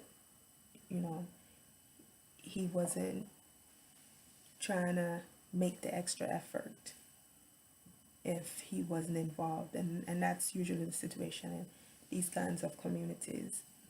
It's when a man offers a certain amount of help to a woman, then it's the expectancy that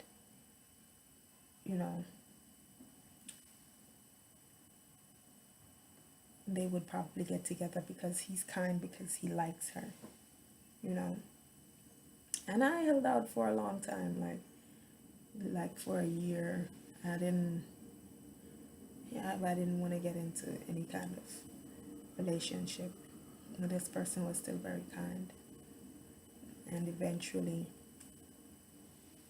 he helped me to move in an apartment, and I was told that he would assist with my social security and everything.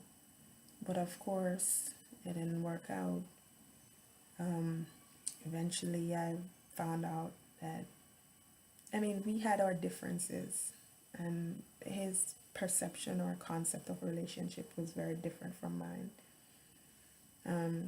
I didn't know where he was living and in the other state, and whenever I asked, there would always be an issue. So, I mean, as naive as I was, that wasn't something I wanted to continue. Despite the financial assistance I was receiving, I really wanted to get my social security because I really wanted to go back to school, and I wanted to be independent. I wanted to do for myself, and I wasn't able to. I was still very dependent because I didn't understand, one, my personal power, and I didn't know of you know any other kind of alternatives.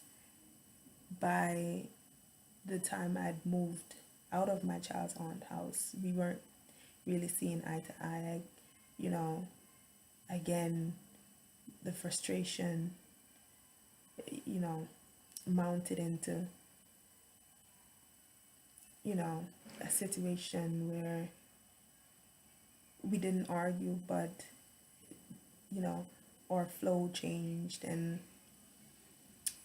I became more inhibited because I was so depressed, and I didn't know how to explain why, or why I felt so disconnected. I was just sad, that I had to be there sleeping on the couch, and, you know, my daughter was there and she was witnessing all of this. I was living like this. I just felt like I needed to be more, do more, you know, and regain my independence. And I wasn't getting it this way. And so that's when I decided to risk moving out. We had, you know, kind of somewhat a disagreement, and I didn't want it to escalate. And so I decided to leave. And so I moved into a small flat, apartment. And there, I stayed there for a little while. And then when myself and the person I'd gotten involved with had separated, I had gotten a job, a home health aid job, and it was enough to pay my rent per month, and to purchase food, and to pay my bus fare to go to work and from work. So, I felt like if there was no progress, I needed to leave. I needed to move on. And that's what I did. But what I didn't realize was that, okay, I could pay my rent, I could buy food, but apart from that, I couldn't do anything else. And I had a daughter, so I couldn't provide for her in any way. I remember one winter, I realized that she didn't have winter clothes, and it was really cold outside. At that time, I didn't know about pantries and stuff like that. And so I remember breaking down in front of her, crying, and, about the fact that I wasn't making it. I felt like a failure. I had tried everything, and I was still not moving forward. And so I called up her uncle in Texas at the time. He was living with his wife and 4 kids, and I sent her to them reluctantly because I really loved my daughter and we had a really strong connection. So it was a painful separation for me, but I felt I needed to do that because she needed to be cared for and I couldn't do it. That's the worst feeling for any mother to have, any mother who truly loves their child. It's a really sad feeling to have.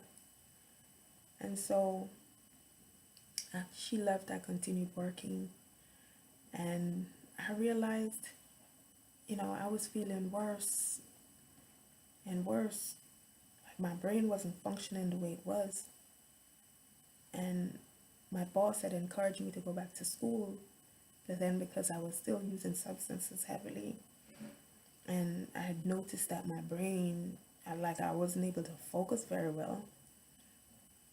I wanted to know, how I could get help. And eventually, I found this thing named Adderall. And he spoke to a psych, and I told him what was going on. And how I was introduced to it was, you know, illegally with someone who wasn't a psych who gave it to me first, and it worked. It made me feel good. And he told me where he had gotten it. I thought like a psych dealt with mad people, but he told me what to say and, how to approach the psych. And when I went, it turned out that the symptoms that I didn't have to lie. The symptoms I was experiencing, the things I was going through, the brain fog, the, misdirection, the lack of concentration, these were all symptoms of ADHD, you know. And so I was diagnosed with ADHD and I started getting the Adderalls. And I realized it helped me to focus. I felt way better when I took them, but because I didn't understand anything about, this kind of mental health situation, I only took the Adderalls when, I had exams or I had a class and it would help me to focus. Eventually, I took medical billing. I paid to do medical billing in Manhattan. My boss paid a half of the fee, and I did medical billing. And I ended up passing with a distinction. I got like a 80 something. And I got a certificate. So I was like, okay, I got my medical billing certificate because I was still trying. I was like, I don't have a social security, but if I get these things, I'm sure it could help to do something, like to help to improve my status in some way. And so when I got that, I realized that I still couldn't improve my status. I had met an American and, he told me that he could help me. I would pay him $3,000 and he would be able to help me. Eventually became compromising and it turned out that, it wasn't what I expected. And in these kind of situations, like one after the next, I just, felt abused, psychologically, because of desperation from fear that I was experiencing and my need to survive in this new environment. My decisions were really not sound at all. And what I learned was that when the survival circuits of the brain is constantly active, it actually shuts off the intelligence of the frontal lobe. And I believe this is one of the reasons I was diagnosed with ADHD as well, because I was going through stress after stress after stress after stress. So, of course, I was always hyper alert. You know, I was always in survival mode. And so, my frontal lobe, it was experiencing a shutdown. My intelligence circuits were not working. The frontal lobe is the boss of the brain. It is responsible for decision making and planning and, all of this extra stuff. So if it's not functioning properly, then your decisions cannot be sound. You can't make very solid, focused decisions. And I remember experiencing stuff like that, not knowing what to do, feeling lost, depressed, sad, angry. After having done all of these things, not being able to elevate, after compromising myself in ways that I was never used to, that I felt was wrong,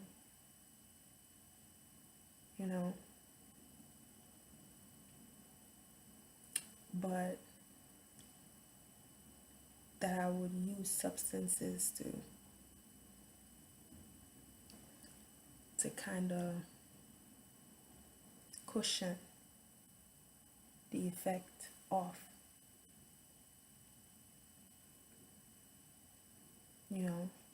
more than anything else, and still not get to any kind of meaningful destination. That was it. That just really took a toll on me. And so I remember I started malfunctioning at work. I felt like I was having panic attacks.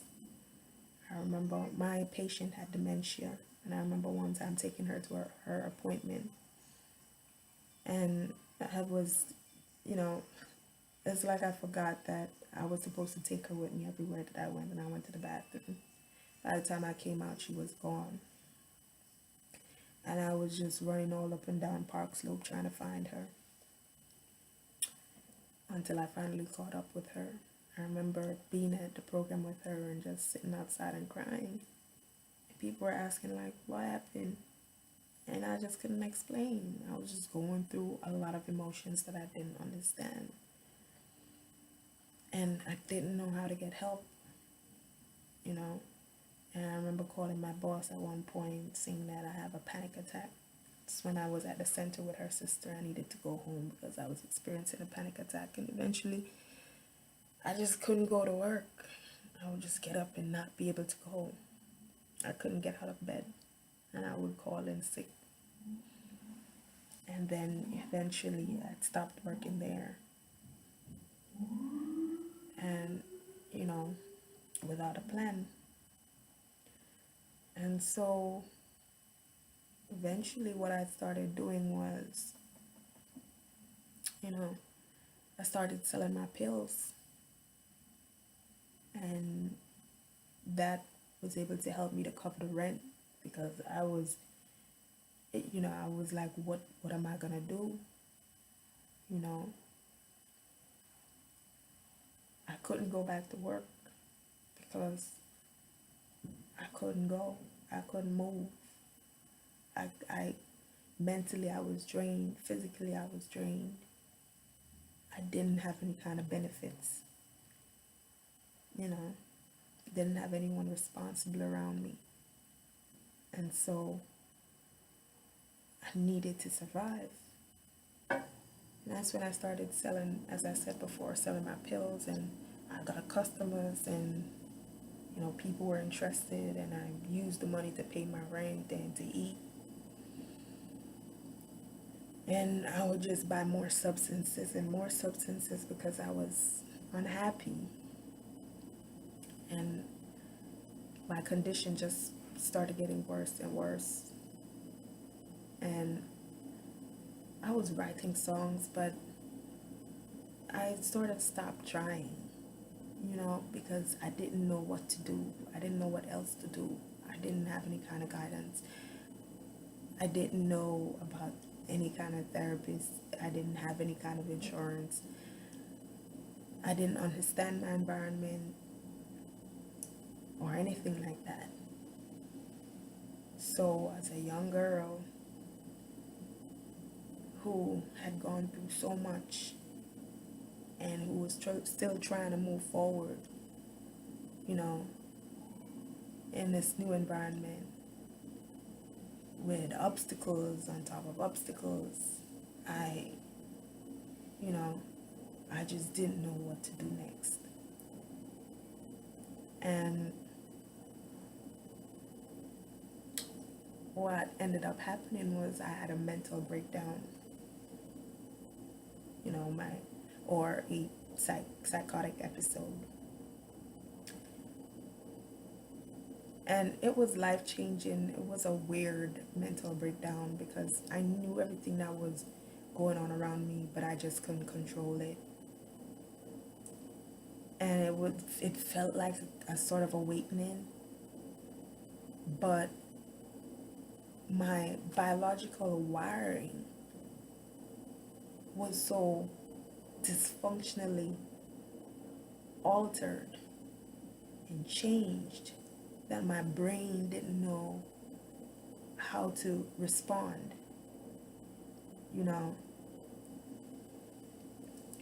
to what I was feeling. And so at times I had fits of anger that thrusted me outside. And because I grew up in Jamaica, Jamaicans predominantly, a Christian environment, there are the Rastafarians, but it's split between Rastafari and Christianity. And my mom used to go to church. So I remember, busting out the door in fits of anger, screaming, "The Lord is my shepherd." And I was putting all types of stuff on Facebook, in bold, "The Lord is my shepherd. I shall not want. I will fear no evil," because I felt like I had enemies. I felt like people wanted to hurt me, And so I would get angry at my perceived enemies. And then there were times when I would become so inhibited, then, I felt symptoms of agoraphobia. Was so timid and fearful that even if someone knocked at the door, I wouldn't open it, and there were times of depression when I just couldn't get out of bed, so I would just sleep for the entire day. And there were moments of insomnia where I would just be up all night. I remember being up for 3 days straight, not being able to sleep. And I know the names of what I was experiencing now, but then I had no clue. I was like, what the hell is going on? I couldn't understand it. And then I became very hypersensitive. So I felt everything in my environment. I was living close to the airport. And so every time a plane would pass over the rooftop, they used to pass very close. Every time a plane would pass over the rooftop, I would feel like a pain rip through my stomach like a knife ripping through my chest. And it hurt so bad. I cried. And then at times I would just feel like my astral self, like I wasn't even physical. At times I would be walking in the environment and a squirrel would probably run up the tree, and it felt like the squirrel was like running up in my chest, like I could feel the nails of the squirrel moving up my body. That was how hypersensitive my body became. And even the lights on cars would affect me. Like I would have to look away because they would hurt my eyes so bad and scare me. so much. I mean, these are lights that I would see all the time. All of a sudden, they became like enemies, and I would just become scared. And so, if I were walking on the road and, it became dark, I would have to look away, and all of this was going on. And, sometimes I would walk and sing to myself, and I would be able to make songs, you know, and I started making songs of positivity. First, when this happened, I felt this super feeling of euphoria. Then I felt um, fits of anger, and then I felt fear, and hypersensitivity. So I didn't know what was going on. I'm like, what the hell is this? But then so much changed because it's like I was able to see everything I was going through, and there were messages that were being channeled, but it came out through a lot of anger because I felt so disconnected to my environment. And so afterward, I had made a connection with some people. Like, my landlords were like, listen, the rent needs to be paid. You're not able to pay the rent, so you need to go, you know. And so I was evicted, and some people I knew told me that there was a shelter that I could go to, and they gave me an address, and I packed up my stuff. I gave some stuff away, and I went to the shelter. And it was an intake shelter on Williams Avenue in Brooklyn. And I stayed there for 3 weeks, and then I was transferred to a different shelter, and in Manhattan, like a single adult women's shelter in Manhattan. And then I had my experiences there. I mean, there was no program, or resources to assist people who were undocumented. So I had a GED and a medical billing certificate, but there were no programs in place to assist people who were undocumented. And it was very difficult for me to get a job. And as a matter of fact, I was, I really wasn't looking hard because I just experienced something that, I didn't understand, and I was still, experiencing problems. When I moved from my apartment and I went to the shelter, I stopped feeling the pain. I was in the company of people. When I was alone, I would feel the pain more, but whenever I was in the company of people, I would feel different. So when I was placed in that environment, I remember not having that kind of pain again. But I mean, I still felt a disconnection from my environment. I would speak to people, but I wouldn't have anybody get close to me. And even today, my oxytocin is low. That's the hormone that deals with bonding and stuff like that. Connection on a social level, social and personal level. But then it was worst, and no one could ever really get close to me because, I mean, I just didn't trust anyone enough, and I was trying to figure out this thing that I'd experienced. I had thoughts upon thoughts, and about what it could have been, and then eventually I went to the woman adult shelter, and as I said before, and it was small, and there were lots of people who had looked like they were having even worse kind of ailments. There were lots of mental health patients, or individuals, people who were so worn down that they wouldn't even bathe. They were spaced out. There was a lot of anger. There were regular people, who just fell on hard times, and it was a mixture. And it was like six of us to a room at the time, so everybody had a little bed, and we had to communicate some way or the other. We had to find a way to live together. And as I mentioned, at times there were loud arguments, you know, because that's how we deal with anger in every inner city community. Most of us. There are exceptions, but most of us, when we have any kind of disagreement, it's always coarse and loud. Because that's how you know that we are angry. And I remember during the days I would go to the library because I wanted to understand more. I wanted to learn more, and I remember reading the Tao Te Ching, and I remembered listening to Wayne Dyer and T.D. Jakes and stuff like that, and Abraham Hicks, and it made me feel better about my experiences. And I would listen to Abraham more and more, and she would talk about positive thinking, and her expression was so different from what I was used to. Like when I would listen to it, it would actually feel soothing. And so I continued listening to her at nights.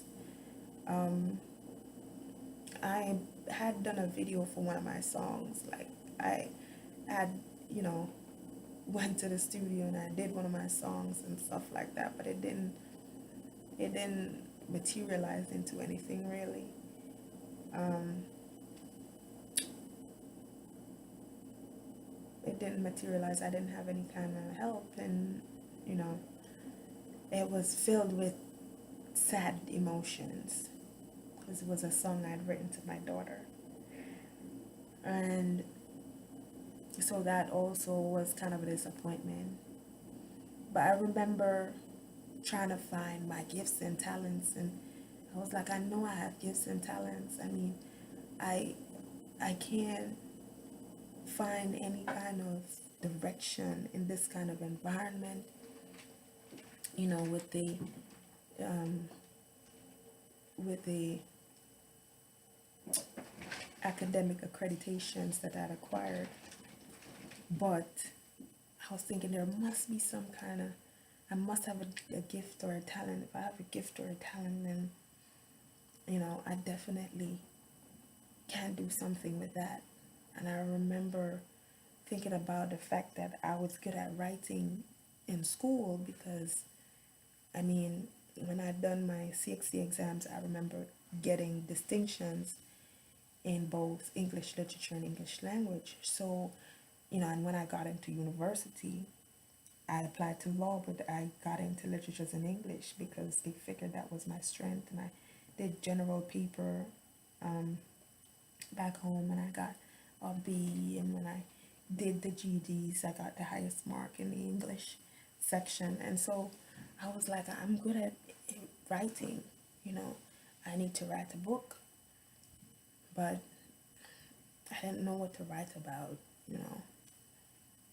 and I was still trying to find answers, I spiritual answers. Like I wanted to know what was happening.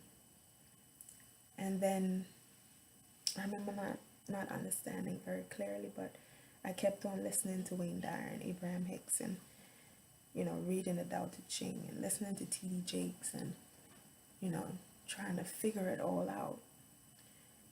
Um, and Ganji, she spoke about meditation, and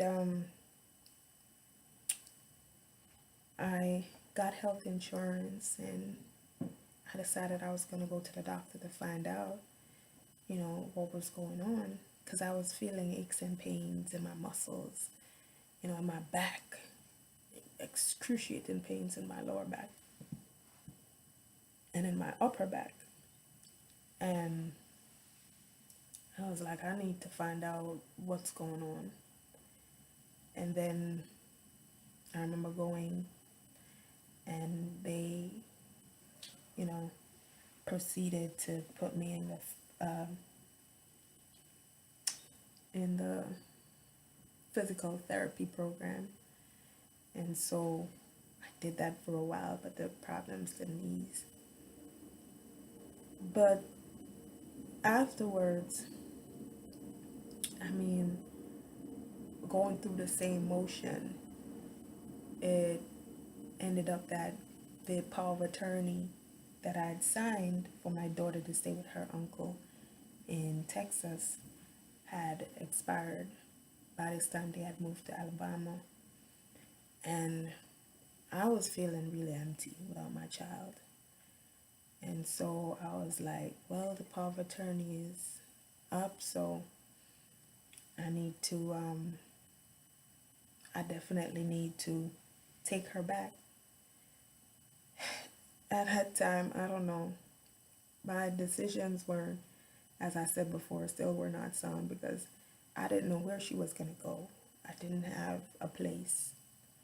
You know, I couldn't get any kind of assistance to transition from the shelter system into independent living because of my status. So, you know, I didn't know what was going to happen, but I was like, I needed my child to come back, and whatever we're going to go through, we're going to go through together.